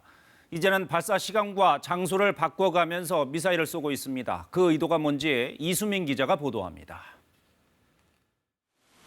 북한은 올해 들어 어제까지 포함해 탄도미사일 23차례, 순항미사일 2차례 등 모두 25번 미사일을 발사했습니다. 이 가운데 15번을 오전에 발사했고 오후와 저녁 시간대 발사는 각각 4번씩이었습니다. 새벽 발사는 8월 17일 순항미사일이 유일했는데 어제 다시 이례적으로 새벽을 선택했습니다. 기동성 있는 이동식 발사대를 이용해 발사 장소도 계속 바꾸면서 언제 어디서든 미사일을 쏠 수 있다는 실전 능력을 과시하려는 것으로 보입니다. 또 취약 시간대인 새벽을 골라 한미 군 당국의 추적 감시 체계를 시험하려는 목적도 엿보입니다. 최근 우리 군이 현무투 발사에 실패한 심야를 선택한 건 남한보다 미사일 운용 능력이 우월하다는 걸 주장하려는 목적으로도 해석됩니다. 최근 북한은 비행거리 300에서 800km대의 단거리 탄도미사일을 집중 발사하면서 지난 4일엔 중거리 탄도미사일을 최대 사거리에 가까운 4,500km까지 날려보냈습니다. 한국과 일본, 여기에 주둔한 미군 기지, 항모 훈련 해역, 심지어 미국령 괌까지 사정권 안에 두고 타격할 수 있음을 과시한 겁니다. 북한은 이 과정에서 자신들의 발사 목적이 미국 핵추진 항공모함의 한반도 해역 진입과 한미 연합훈련에 대한 반발임을 공개적으로 드러냈습니다. 항공모함, 미국 전략자산에 대해서 두려움보다는 즉각적 대응 능력을 갖고 있다는 걸 시위한 쪽으로 더 무게를 뒀다. 이렇게 볼 수 있을 것 같아요. 미국의 위협에 맞서 자위권적 조치로 미사일을 발사한다고 강변한 북한. 오늘 최대 정치 행사인 노동당 창건 77주년을 맞습니다. KBS 뉴스 이수민입니다. 이 같은 북한의 이딴 미사일 발사에 대해 미국 정부는 확실한 방어를 갖춰야 한다면서도 외교적 해결의 필요성을 재차 강조했습니다. 김정은 위원장과 다시 전제 조건 없이 대화할 수 있다고도 밝혔습니다. 워싱턴에서 이정민 특파원이 보도합니다. 거듭되는 북한의 미사일 발사에 대해 존 커비 백악관 국가안보회의 전략소통조정관은 미국 ABC 방송과의 인터뷰에서 북한이 탄도미사일 프로그램 향상에 노력하고 있고 핵무기에 대한 야망도 버리지 않고 있다고 말했습니다. 북한의 미사일 발사에 대한 대책으로 한미일 3국이 협력을 위해 노력하고 있고 안보 이익을 방어할 능력을 확실히 갖출 거라고도 밝혔습니다. 그러면서도 핵심적인 건 그런 상황까지 갈 이유가 없다는 거라면서 북한 김정은 위원장과 다시 전제 조건 없이 대화할 수 있고 외교적 해법을 찾기 위해 노력할 거라고 말했습니다. 북한의 거듭된 미사일 발사에도 대화의 필요성을 재차 강조한 겁니다. 앞서 미국 국무부와 인도태평양 사령부도 북한의 발사가 이웃 국가와 국제사회에 위협을 준다며 규탄의 뜻을 밝히면서도 미국과 동맹의 즉각적 위협은 아직 아니다. 북한에 대한 외교적 접근을 계속할 의지가 있다고 거듭 밝혔습니다. 미국은 항공모함 로널드 레이건호를 한반도 인근으로 보내는 한편 한미일 군사훈련도 적극 진행했습니다. 그럼에도 외교적 메시지를 잇따라 강조하고 있는 건 북한의 더 이상의 도발을 저지하고 상황을 관리하려는 의도로 풀이됩니다. 우크라이나 전쟁이 계속되고 있고 중국과의 긴장도 이어지고 있는 상황에서 북한의 추가 도발이나 중국, 러시아와의 더 이상의 밀착은 최대한 막겠다는 겁니다. 미국은 북한이 오늘 노동당 창건일을 맞아 추가 도발을 할지 여부에도 촉각을 곤두세우고 있습니다. 워싱턴에서 KBS 뉴스 이정민입니다. 지난 토요일 러시아와 크림반도를 잇는 크림대교에서 차량 폭발이 일어나 일부 무너졌습니다. 푸틴 러시아 대통령은 이번 폭발을 테러로 보고 그 배후로 우크라이나를 지목했습니다. 오늘 국가안보회의가 소집됐는데 어떤 결론이 내려질지 주목됩니다. 모스크바 조빈나 특파원입니다. 현지 시각 8일 아침 6시쯤 크림대교를 지나던 화물차가 갑자기 폭발하면서 자동차 도로 일부가 무너졌습니다. 러시아 수사위원회가 단순 폭발이 아닌 테러 공격이었다고 대통령에게 보고했습니다. 푸틴 대통령은 러시아의 주요 민간 기반 시설을 노린 테러라며 배후로 우크라이나를 지목했습니다. Сомнений нет, это теракт, направленный на разрушение критически важной гражданской инфраструктуры Российской Федерации. И авторы, исполнители, заказчики спецслужбы Украины. 수사위원회는 문제의 화물차가 불가리아와 조지아, 북오세티아, 러시아 남부 크라스노다르를 이동하는 동안 가담한 용의자들도 특정했습니다. Спецслужбы Украины и граждане России и зарубежных государств, которые помогали им в подготовке этого теракта. 크림대교는 크림반도와 러시아 본토의 주요 물자 보급로입니다. 러시아 내 강경파들은 강력한 대응을 촉구하고 있습니다. 푸틴 대통령은 오늘 국가안보회의를 소집했습니다. 한편 크림대교의 통행은 8일 오후부터 순차적으로 재개됐습니다. 러시아 본토로 열차 운행이 시작된 데 이어 승용차의 양방향 통행도 가능해졌습니다. 대형 차량은 여전히 선박을 통해 이동하고 있습니다. 보급 차질 우려에 대해 크림반도 행정부는 헤르손 등 러시아와 합병한 지역을 통하는 새로운 육로도 형성됐다고 전했습니다. 러시아 국방부도 우크라이나 남부 지역에서 작전 중인 러시아군의 육상과 해상으로 물자 공급이 차질 없이 이루어지고 있다고 발표했습니다. 모스크바에서 KBS 뉴스 조빈나입니다. 이란 여성 의문사로 시작된 반정부 시위가 4주째 이어지고 있습니다. 이런 가운데 국영방송이 사이버 해킹을 당해 시위를 지지하는 영상이 그대로 방영되기도 했습니다. 두바이 우수경 특파원입니다. 이란 국영방송의 뉴스 시간. 갑자기 음악과 함께 가면이 나타나더니 이란의 최고 지도자 아야톨라 세예드 알리 하메네이가 불길에 휩싸인 모습이 방영됩니다. 표적이 하메네이를 조준하고 있고 아래에는 히잡 시위를 촉발한 마흐사 아미니를 포함한 여성들의 흑백 사진이 나타났습니다. 배경에는 이번 시위의 구호인 여성과 삶, 자유가 반복적으로 들립니다.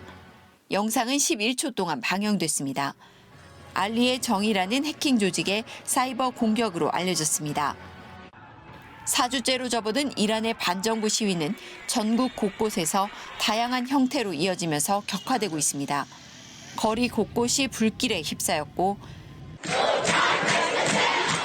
대학생들의 시위도 계속되고 있습니다. 일부 광고판과 현수막은 시위대에 의해 경찰은 국민을 죽인다라는 문구로 바뀌었습니다. 전 세계 주요 도시에서도 연대 시위가 벌어지고 있습니다. 많은 여성들이 머리카락을 자르는 모습을 공유하며 이란 시위에 동참하고 있습니다. 하지만 이란 당국은 여전히 인터넷을 차단하며 강경 진압으로 대응하고 있습니다. 한 인권단체는 최소 133명이 목숨을 잃은 것으로 집계했습니다. 두바이에서 KBS 뉴스 우수경입니다. 전북 무주에서 어머니 생신을 맞아 모였던 일가족 5명이 숨지는 안타까운 일이 벌어졌습니다. 기름 보일러에서 새어나온 가스에 중독된 것으로 보이는데 경찰은 주변인과 가족 등을 상대로 정확한 사고 원인을 조사하고 있습니다. 서윤덕 기자가 취재했습니다. 전북 무주의 한 주택입니다. 할머니와 연락이 닿지 않는다는 신고를 받고 출동한 경찰이 어제 오후 이곳에서 일가족 6명이 쓰러져 있는 걸 발견했습니다. 80대 할머니와 딸, 사위와 손녀였습니다. 집으로 전화를 안 받는다고 해가지고 이제 경찰서로 전화를 했는 게 되더라고. 가보시라고. 경찰서에서 와가지고. 5명은 심정지 상태였고 50대 딸은 의식을 잃은 채 구조돼 병원으로 옮겨져 치료를 받고 있습니다. 경찰과 소방당국은 일가족이 일산화탄소에 중독된 것으로 추정하고 있습니다. 이들이 할머니 생일을 축하하러 모인 후 잠을 자다가 집안 기름 보일러에서 일산화탄소가 누출돼 변을 당한 것으로 보고 있습니다. 보일러하고 연통 사이가 잘 결착되지 않고 헐거워진 상태라 그쪽으로 불안전 연소되면서 가스가 그쪽으로 누출돼서 경찰은 보일러 연통 막힘이나 고장 등 정확한 사고 경위를 조사하고 있습니다. KBS 뉴스 서윤덕입니다. 스마트폰이나 컴퓨터에 저장된 내용을 분석하는 걸 디지털 포렌식이라고 하죠. 검경 수사기관은 영장이 있어야 포렌식을 할 수 있지만 감사원은 영장도 필요 없습니다. 그래서 함부로 포렌식을 할 수 없도록 내부 규정이 있었는데 최근 이 규정도 완화한 것으로 확인됐습니다. 남용 우려가 제기됩니다. 조지영 기자가 취재했습니다. 감사원은 권익위 감사 과정의 디지털 증거 분석을 위해 모두 7대의 PC를 포렌식했습니다. 권익위원장 비서실의 PC 2대와 조국 추미애 전 장관 관련 유권 해석 담당자의 PC 등이었습니다.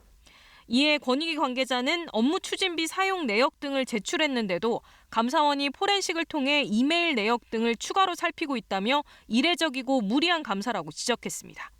그런데 감사원이 올해 6월과 7월 두 차례에 걸쳐 디지털 포렌식 관련 규정을 바꾼 것으로 확인됐습니다. 두 차례 이상 서면 요구를 거부하거나 자료 은닉 정황이 있을 때 등으로 제한하던 포렌식 실시 기준을 삭제한 것이 골자입니다. 포렌식 과정에서 피감기관 참여권 보장에 대한 세부 규정도 삭제하면서 8페이지에 달하던 규정은 2페이지로 줄었습니다.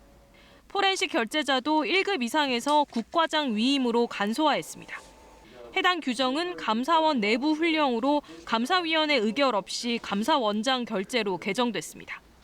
수사기관과 달리 영장이 필요 없는 상황에서 무분별한 포렌식을 막을 견제 규정마저 없앴다는 지적이 나옵니다. 피감사자들은 적법한 절차로 포렌식이 이루어지고 있는지 확인할 길이 없게 되고요. 대놓고 포렌식을 남발할 수도 있게 되는 겁니다. 이에 대해 감사원은 세부 규정을 삭제한 게 아닌 비공개로 전환한 것이라며 앞으로도 제한적인 경우에만 포렌식을 진행할 예정이라고 밝혔습니다. 그러나 새롭게 적용 중인 규정에 대해서는 외부 공개나 그 내용을 확인해 줄 수 없다고 밝혔습니다. KBS 뉴스 조지연입니다. 어제 주일 대사관에 대한 국정감사가 있었습니다. 최근 한일 정상 간 만남이나 강제동원 해법 등을 놓고 윤석열 정부가 대일 저자세 외교를 하고 있다는 지적이 쏟아졌습니다. 주일 대사는 정부의 외교로 한일 관계가 변화의 과정에 있다고 반박했습니다. 도쿄 박원기 특파원의 보도입니다. 지난달 유엔 총회를 계기로 미국 뉴욕에서 약 30분간 이뤄진 한일 정상 간의 만남. 주일 한국 대사관 국정감사에선 대통령실이 회담에 앞서 흔쾌히 만남에 합의했다고 발표했지만 일본 측이 합의 사실을 부인한 것을 두고 굴욕적인 회담이라는 지적이 나왔습니다. 그러니까 한일 회담을 우리가 굴욕적으로 사정해서 저자세로 진행된 모양새가 돼버렸고 기시다 내각만 도와준 셈이 됐다. 그 점에 대해서는 좀 동의하지 않고요. 사실은 그 뉴욕에서의 그 만남을 계기로 해서의 변화가 분명히 목격되고 있습니다. 한일 간 최대 현안인 일제 강제동원 문제와 관련해서도 정부가 저자세 외교에 너무 조급한 태도를 보이고 있다며 속도 조절론이 제기됐습니다. 또 피해자 동의 없이 제3자가 배상금을 지급하는 이른바 병존적 채무 인수가 검토되고 있는 점에 대해선 국민의 공감을 얻는 것이 먼저라는 지적도 나왔습니다. 또다시 2015년에 파동이 우려된다는 말씀을 드리고요. 국민의 공감대 없이는 처리될 수가 없어요. 윤 대사는 현재 논의 중인 방안 가운데 하나로 알고 있다면서 피해자가 고령인데다 현금화가 임박해 시간이 얼마 남지 않았다는 점을 해결에 큰 어려움으로 꼽았습니다. 이어 강제동원 문제와 관련해 문재인 대통령도 재임 당시 현금화는 바람직하지 않다고 말했다면서 실타래를 푸는 과정을 저자세로 보는 건 적절치 않다고 말했습니다. 도쿄에서 KBS 뉴스 박원기입니다. 네, 최근 부동산 경기가 바짝 얼어붙었습니다. 경매 시장도 마찬가지입니다. 시세보다 싼 값의 물건이 나와도 찾는 사람이 없습니다. 서울의 경매 낙찰률은 역대 최저를 기록했습니다. 박민경 기자입니다. 서울 노원구 상계동의 아파트입니다. 강북권의 대표 재건축 단지로 꼽히지만 이 단지의 경매 물건은 낙찰될 때까지 1년 넘게 걸렸습니다. 감정가는 8억 원 안팎. 세 차례 유찰된 끝에 6억 원대의 새 주인을 찾았습니다. 2년 전에 이 가격이었어. 경매 아니면 또 이런 가격 팔 사람이 없어. 남는 것도 없는데 누가. 서울 강남구, 송파구, 강동구 아파트도 유찰된 뒤에야 감정가보다 낮게 낙찰됐습니다. 채무관계 등을 풀어야 하는 대신 시세보다 낮은 가격에 집을 마련할 수 있어 인기를 끌었던 경매 시장에도 최근 찬바람이 불고 있습니다. 서울의 낙찰률은 22% 정도로 10채 가운데 8채가 주인을 찾지 못했습니다. 역대 최저치로 지난해와 비교하면 절반 가까이 떨어진 겁니다. 이러다 보니 낙찰가율도 낮아지고 있습니다. 올해 들어 서울 낙찰가율은 6월까지 100%를 웃돌았습니다. 감정가보다 높게 낙찰됐다는 뜻으로 과열 조짐까지 보인 건데 7월부터 한풀 꺾였고 최근 들어선 낙폭을 키우며 지난달에는 90%에도 미치지 못했습니다. 경기와 인천 낙찰가율은 80% 안팎까지 떨어졌습니다. 아파트 가격이 계속 하락 추세로 갈 것이다라는 그런 전망이 좀 짙다. 올해 하반기나 내년 상반기쯤은 이 이자 부담을 이기지 못한 물건들이 경매 시장으로 유입되면서 아파트 경매 건수가 다소 늘어나지 않을까라고 생각이 됩니다. 전문가들은 대출 규제나 금리 인상 기조가 유지되는 한 경매 시장도 살아나기는 어려울 것으로 전망했습니다. KBS 뉴스 박민경입니다. 최근 온라인에서 심심한 사과라는 말의 뜻을 몰라 젊은 세대 문해력 부족 논란으로 이어졌습니다. 실제 학생들의 문해력 수준이 100점 만점에 70점 정도로 평가된다는 조사도 있었는데요. 하루가 다르게 생겨나는 신조어나 축약어의 그 원인을 찾기도 합니다. 시대와 사회에 따라 계속 변해가는 언어, 우리가 모색해야 할 지혜로운 언어 소통법은 무엇인지 이혜린 기자가 취재했습니다. 서울의 한 초등학교. 6학년생들에게 심심한 사과, 사흘, 무료하다 등의 뜻을 물었습니다. 나는 사흘간을 4일이라고 생각했다. 한 학급의 절반 정도가 뜻을 정확히 알지 못했습니다. 왜 공자인이라고 썼는지 말해줄 수 있을까요? 무료가 공짜예요. 처음에는 약간 부족한 사과라고 생각을 했는데 심심하다가 약간 부족하다라는 뜻으로 알고 있어가지고. 중학생들은 어떨까요? 잘 모르겠어요. 축책하기 뭐 이런 뜻일 것 같다. 마음을 담아서? 한자어는 다소 헷갈려 했지만 이번 숙제 딱 알잘딱깔센하게 끝내는 거야. 신조어에는 자신감을 보였습니다. 무슨 뜻이에요? 알아서 잘 딱 깔끔하게 쓸 수 있게 문자 할 때는 많이 쓰는 것 같아요. 아이들이 쓰는 이 신조어, 이번엔 어른들에게 물어봤습니다. 표준어 뜻풀이는 막힘이 없는데 신조어 앞에선 역시 답을 제대로 하지 못합니다. 방송에서 한번 들은 거 같아요. 근데 뭔지 몰라요. 외국어 같아요. 어떤 뜻일 것 같으세요? 전혀 모르겠어요. 신조어를 배우려고 애쓴다는 성인들도 있었습니다. 요즘은 그냥 10대들이 많이 쓰고 우리가 배우는 느낌으로 쓰고 있습니다. 청소년과 젊은 세대는 무수히 많은 신조어를 만들어 쓰고 기성세대는 고개를 갸웃거리는 상황. 걱정 어린 시선도 있고 꼭 그럴 일만은 아니라는 의견도 있습니다. 그들 나름대로의 어떤 또래 의식 그런 거 하고 젊은이로서의 새로운 것을 동경하기도 하고 실천에 옮기기도 하고 실현하는 어떤 그런 것으로도 해석을 할 수가 있다고 생각을 합니다. 심심한 사과와 알짤딱깔센. 이 말들 사이의 간극이 커 보일 수 있지만 지금의 기성세대도 어린 시절엔 그들만의 언어를 썼습니다. 그냥 어른들도 그 옛날에는 막 하이 막 이런 거 초성만 썼었잖아요. 그런 것처럼 그냥 딱히 막 나쁘게 보시지 않으시면 좋을 것 같아요. 비난보다는 관심, 외면보다는 경청. 중요한 건 세대 간의 단절이 일어나지 않도록 소통하고 서로 이해하려는 노력일 겁니다. KBS 뉴스 이혜린입니다. 오늘은 따뜻한 외투를 잘 챙겨주셔야겠습니다. 비가 내리고 공기가 한층 더 쌀쌀해졌는데요. 현재 서울 기온이 9.4도로 한 자릿수를 보이면서 어제보다 4도 정도 기온이 내려가 있고요. 낮 기온도 11도 선에 그치면서 종일 서늘하겠습니다. 내일은 아침 기온이 7도까지 내려가 이번 가을 들어 가장 낮은 기온이 예상됩니다.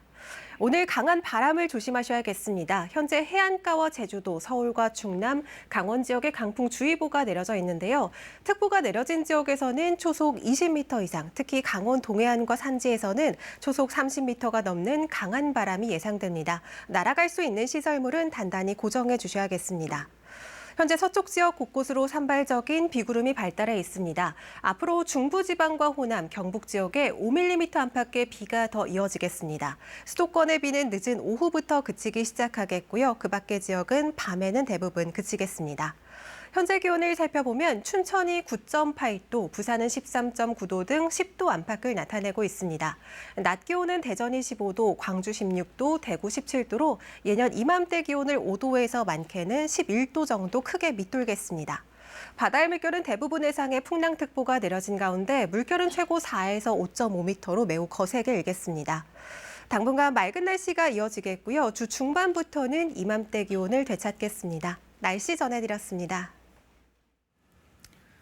네, 우리 군의 작전 수행 과정에서 군견들도 적이나 폭발물 탐지에 나서는 등 맹활약을 하고 있습니다. 아주 영리하고 잘 훈련된 견종들입니다. 하지만 군견도 나이가 들어 퇴역하기도 하고 부상 등으로 더 이상 작전에 투입될 수 없는 경우도 있는데요. 이들 퇴역 군견들이 분양이 잘 되지 않아서 관리에 부담이 되고 있다고 합니다. 이세연 기자가 보도합니다. 태어난 지 10개월 된 군견 다짐이. 찾아! 수풀로 온몸을 가려 육안으로는 잘 안 보이는 가상의 적을 냄새만으로 금세 찾아냅니다. 적발견! 우리 군의 든든한 전우, 군견은 작전에 투입되기 전 엄격한 훈련을 거칩니다. 동굴과 담벽, 창문 등 다양한 장애물을 통과하고 냄새만으로 폭약을 찾는 훈련을 거듭하며 실제 폭발물 테러 방지 임무에 투입됩니다. 2019년엔 산에서 실종된 중학생 조은누리 양을 군견 달관이가 찾아내는 공을 세우기도 했습니다. 건강하고 강인한 체력과 집중력이 있어야 되고 각종 주특기 교육에서 훌륭한 성적을 보여야지만 군견이 될 수 있습니다. 군이 보유한 군견은 약 800마리. 정기적인 심사를 통과하지 못하면 작전에 참여할 수 없습니다. 이렇게 임무에서 배제되거나 나이 들어 퇴역한 군견 등은 관리견으로 분류되는데 전체의 20%인 160여 마리에 이릅니다. 군은 이 가운데 건강하고 사람에게 친화적인 군견을 민간에 무상 분양하고 있지만 그 수는 한 해 10마리에서 20마리에 불과합니다. 분양이 안 된 관리견은 죽을 때까지 훈련소에서 관리하는데 한 해 사료비만 2억 원 정도가 들어갑니다. 관리견 8마리당 이들을 돌보는 군견병사 1명도 필요해 군에는 적지 않은 부담입니다. 평생 헌신한 군견들의 처우를 개선할 필요가 있겠고요. 또 편안한 노후를 위해서 무료 분양 홍보도 강화할 필요가 있겠습니다.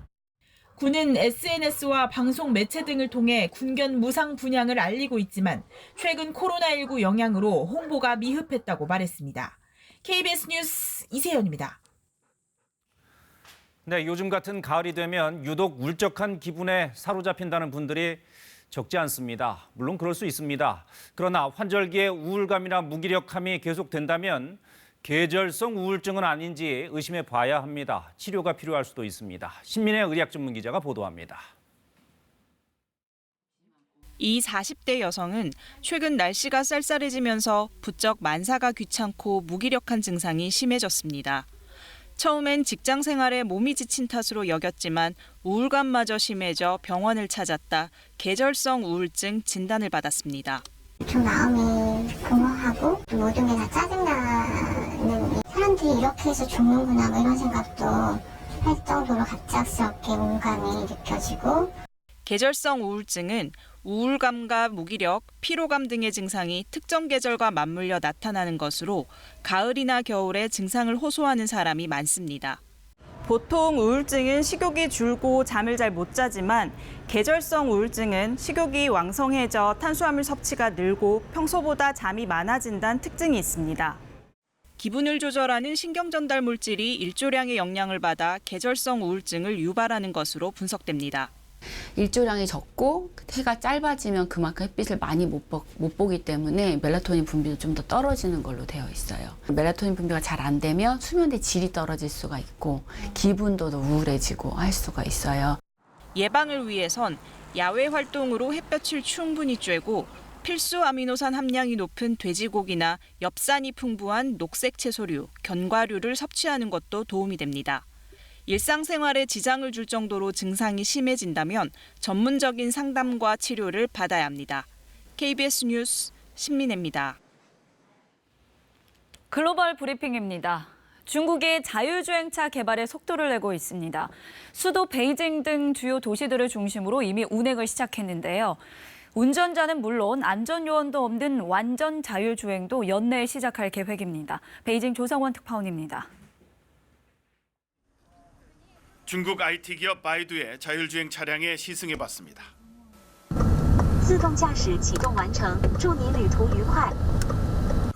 주변 차량과 신호를 감지하고 운전대를 잡지 않아도 부드럽게 회전합니다.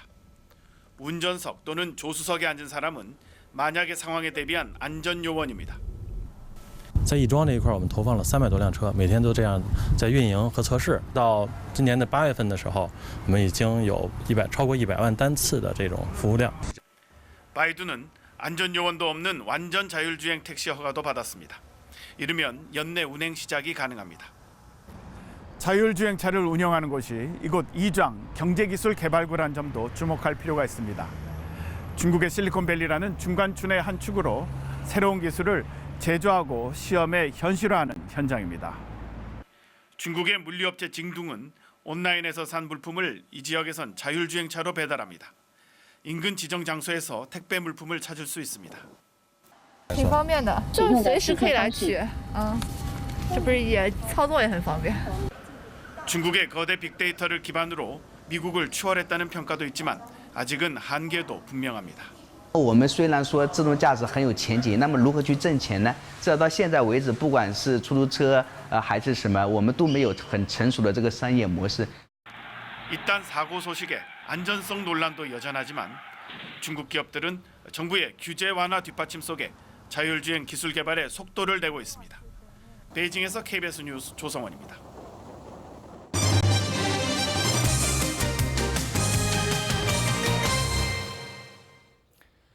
로봇 산업은 이제 우리 일상까지 와 있다고 평가받지만 국내 로봇 산업의 경우 개발 단가가 높아 가격 경쟁력이 떨어진다는 평가를 받고 있습니다. 국내 로봇 산업 생태계를 활성화하기 위해 무엇이 필요한지 박찬 기자가 알아봤습니다. 로봇팔이 화로에 뚝배기를 놓습니다. 조리가 끝나자 뚝배기를 다시 식판에 올립니다. 이 음식점엔 모두 4대의 국산 로봇팔이 일하고 있습니다. 직원들의 업무를 줄여주지만 비싼 가격이 부담입니다.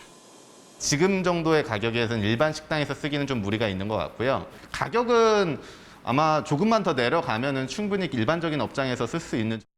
국내산 서비스 로봇의 가격은 중국산보다 60% 이상 비쌉니다. 국내 로봇 생산 기업의 98%가 중소기업이고 이 가운데 70%가 매출액이 10억 원도 안 되는 곳입니다.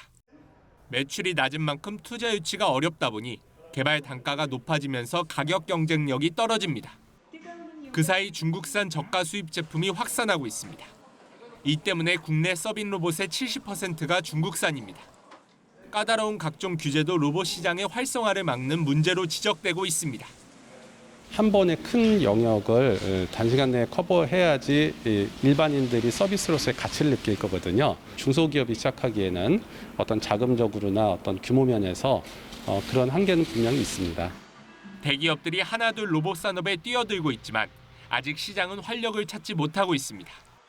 중소기업이 새로운 시장을 만들고 대기업이 그 뒤를 받치는 형태로 진행이 되는 것이 오히려 적합하다고 생각됩니다. 국내 서비스 로봇 시장은 연평균 6%의 성장률을 보이고 있지만 이는 세계 서비스 로봇 시장 성장률의 절반을 조금 넘는 수준입니다. KBS 뉴스 박찬입니다. 날씨가 선선해지면서 운동하기 좋은 요즘입니다. 운동 강도에 변화를 주면 효과가 좋은데요. 달리기와 걷기를 번갈아 하는 인터벌 운동이 혈관 건강에 더 좋다는 연구 결과가 나왔습니다. 이충헌 의학 전문 기자의 보도입니다. 건강검진에서 당뇨 전 단계 판정을 받고 운동을 시작한 30대 후반 남성입니다. 달리기는 힘들고 걷기는 시간이 오래 걸려 달리다가 걷는 인터벌 운동을 선택했습니다. 뛰다 보면 좀 힘들어서 쉽게 포기하게 되는데 인터벌류는 쉽게 접근할 수 있고 또 뛰다가 걷다가 하면서 계속 매일 할 수 있는 장점이 있는 것 같습니다. 이 남성도 달리기를 하다가 인터벌 운동으로 바꾼 뒤 운동을 더 자주 합니다. 전에는 일주일에 한 번 정도 하던 운동이 이제 일주일에 3번 정도 할 수 있을 정도로 횟수가 늘었습니다.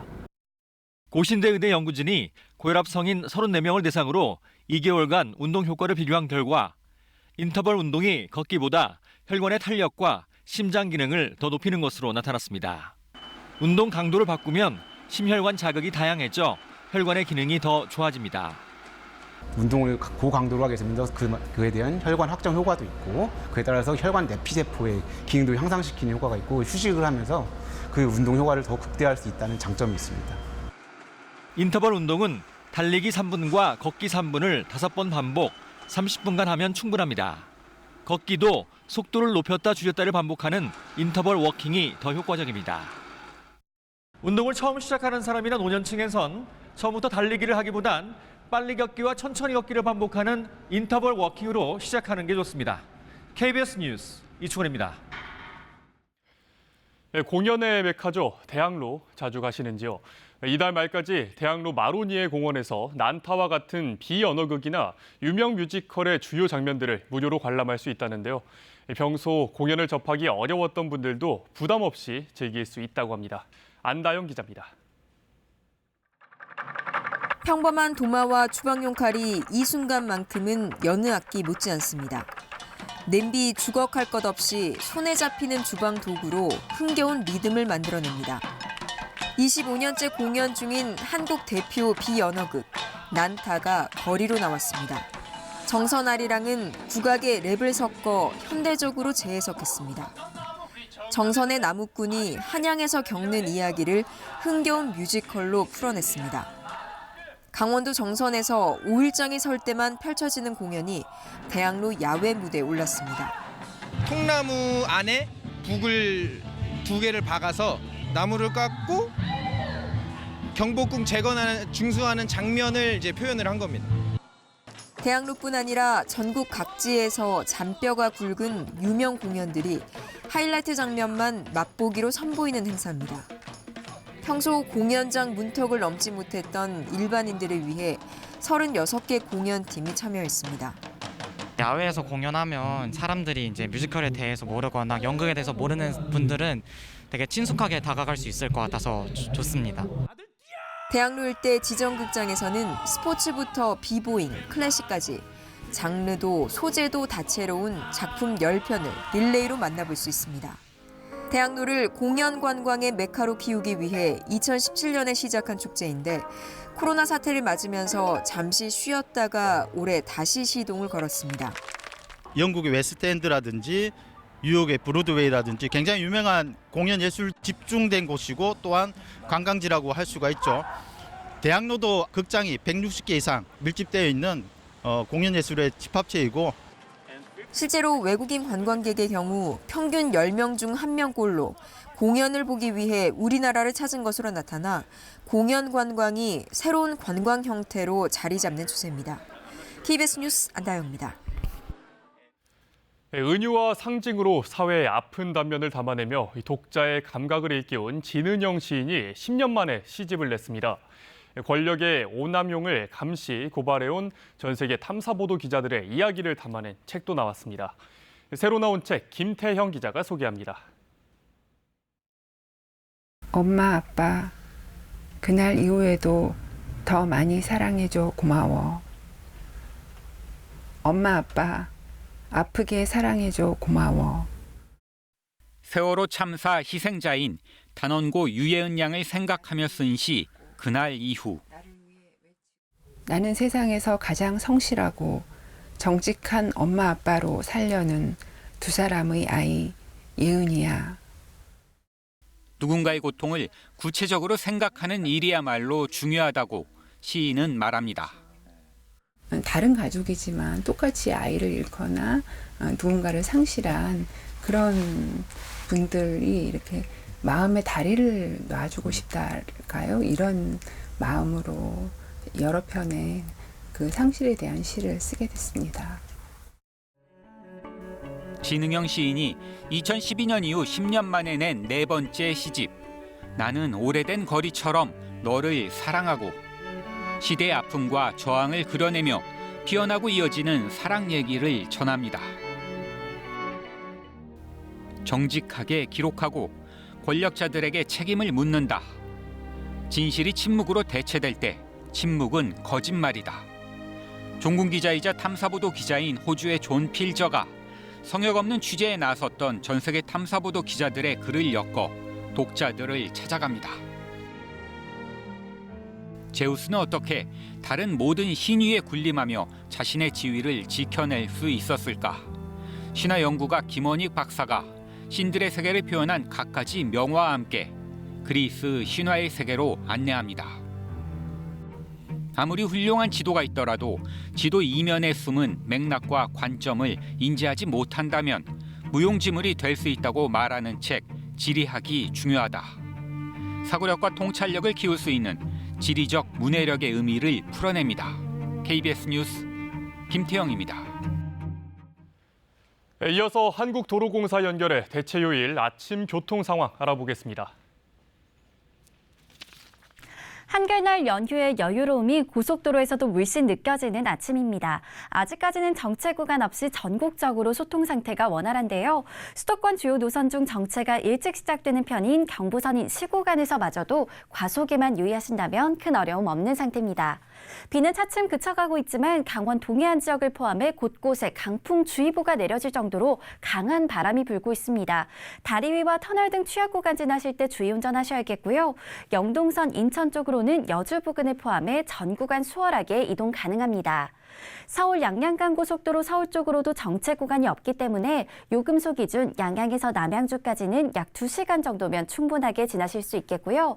경부선 서울 쪽으로도 충청권인 천안 일대 그리고 경기권인 안성 일대를 포함해 전 구간 차 간격 넉넉하게 두고 이동 가능합니다. 논산 천안선 천안 쪽으로도 수월하게 통과합니다. 안전띠 잊지 마시고요. 고속도로 교통방송이었습니다.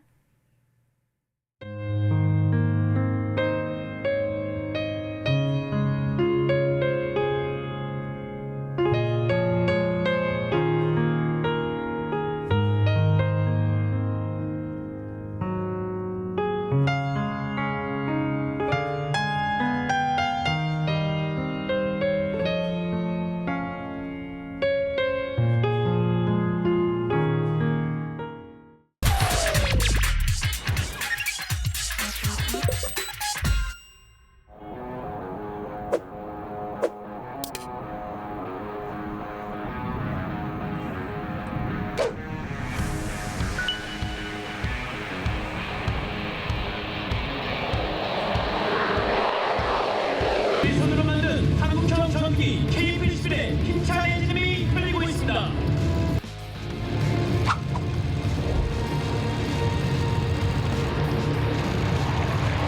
전국의 8번째로 초음속 전기를 들어있는데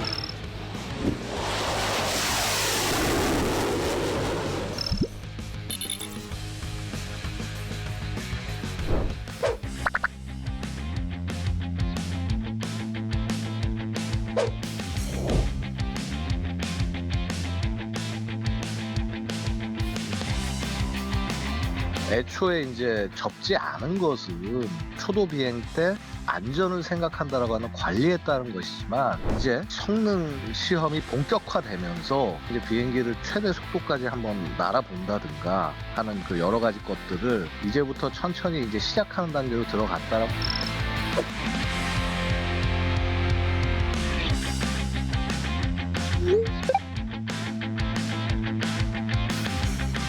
전투기를 직접 개발해 보는 것은요, 운용 주기 동안 국내에서 개발한 신형 무장을 장착을 한다거나 혹은 새로운 센서를 장착한다거나 모든 문제들을 스스로 해결할 수 있다라고 하는 점에서 엄청나게 예산을 아낄 수도 있다라는 장점이 있습니다.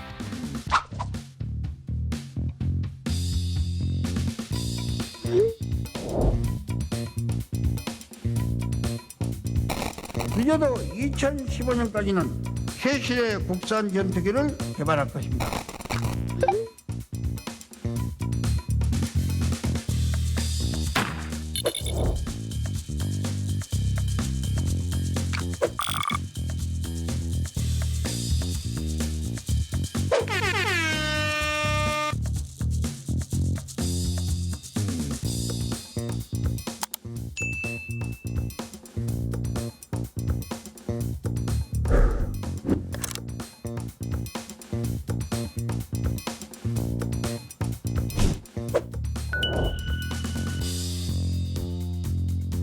일단 4세대 전투기는요, 먼 거리에 있는 적도 레이더 컨택을 통해서 이제 공격을 해서 파괴하는 그런 능력들을 가지고 있습니다. 반면에 이제 5세대가 되면은요, 상대방의 레이더에 잘 탐지되지 않는 스텔스 성능에 더해서 굉장히 뛰어난 센서를 가지고 통합적인 상황인식 능력을 갖고 있다라는 점이 강점입니다. 그래서 이런 뛰어난 상황인식 장치, 그러니까 레이더라든가 IRST 같은 것들을 통합을 시킨 4세대 기체를 4.5세대 기체라고 부르는 것입니다. 기존의 4.5세대 기체는 구형 기체에 신형 센서를 갖다 붙인 것이지만은 우리는 애초에 개발을 할 때 거의 스텔스에 가까운 형상으로 만들어서 단순히 4.5세대로 분류하기에는 조금 더 첨단의 기체다.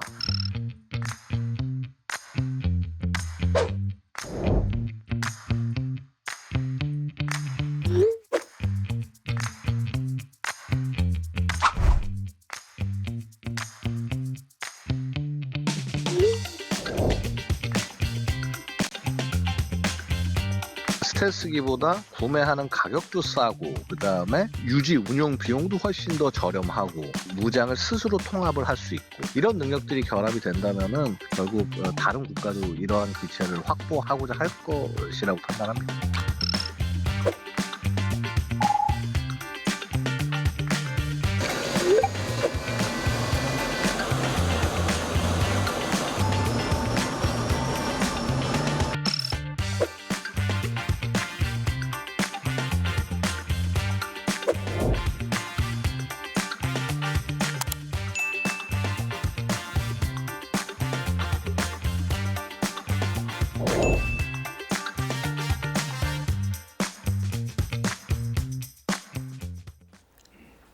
오늘 아침 비가 내리고 찬바람이 불면서 날이 부쩍 쌀쌀해졌습니다. 현재 서울 기온이 9.3도 등 한 자릿수를 보이면서 어제보다 기온이 4도 정도 내려가 있는데요. 오늘 낮 기온도 11도 선에 머물며 종일 서늘함이 감돌겠고요. 내일은 아침 기온이 7도까지 뚝 떨어져 이번 가을 들어 가장 낮은 기온이 예상됩니다. 오늘은 강한 바람을 조심해야겠습니다. 현재 해안가와 제주도, 서울과 충남, 강원 지역에 강풍주의보가 내려져 있는데요. 특보가 내려진 지역에서는 오늘 초속 20m 이상, 특히 강원 산지와 강원 동해안에서는 초속 30m가 넘는 강한 바람이 예상됩니다. 날아갈 수 있는 시설물은 단단히 고정해 주셔야겠습니다. 현재 서쪽 지역 곳곳에 산발적인 비구름이 발달해 있습니다. 앞으로 중부지방과 호남, 경북 지역에 5mm 안팎의 비가 더 이어지겠고요. 기온이 낮은 강원 산지에서는 비가 눈으로 바뀌어 내리는 곳도 있겠습니다. 오늘 수도권의 비는 늦은 오후부터 그치기 시작하겠고 그 밖의 지역은 밤이 되면 대부분 잦아들겠습니다. 현재 기온을 살펴보면 춘천이 9.8도, 대전은 10.4도, 대구 12.8도 등 대부분 10도 안팎을 나타내고 있고요. 강원 산지는 5도 아래를 밑도는 곳도 있습니다. 낮 기온은 춘천이 12도, 대전 15도 등 중부지방은 15도를 밑도는 곳이 많겠습니다.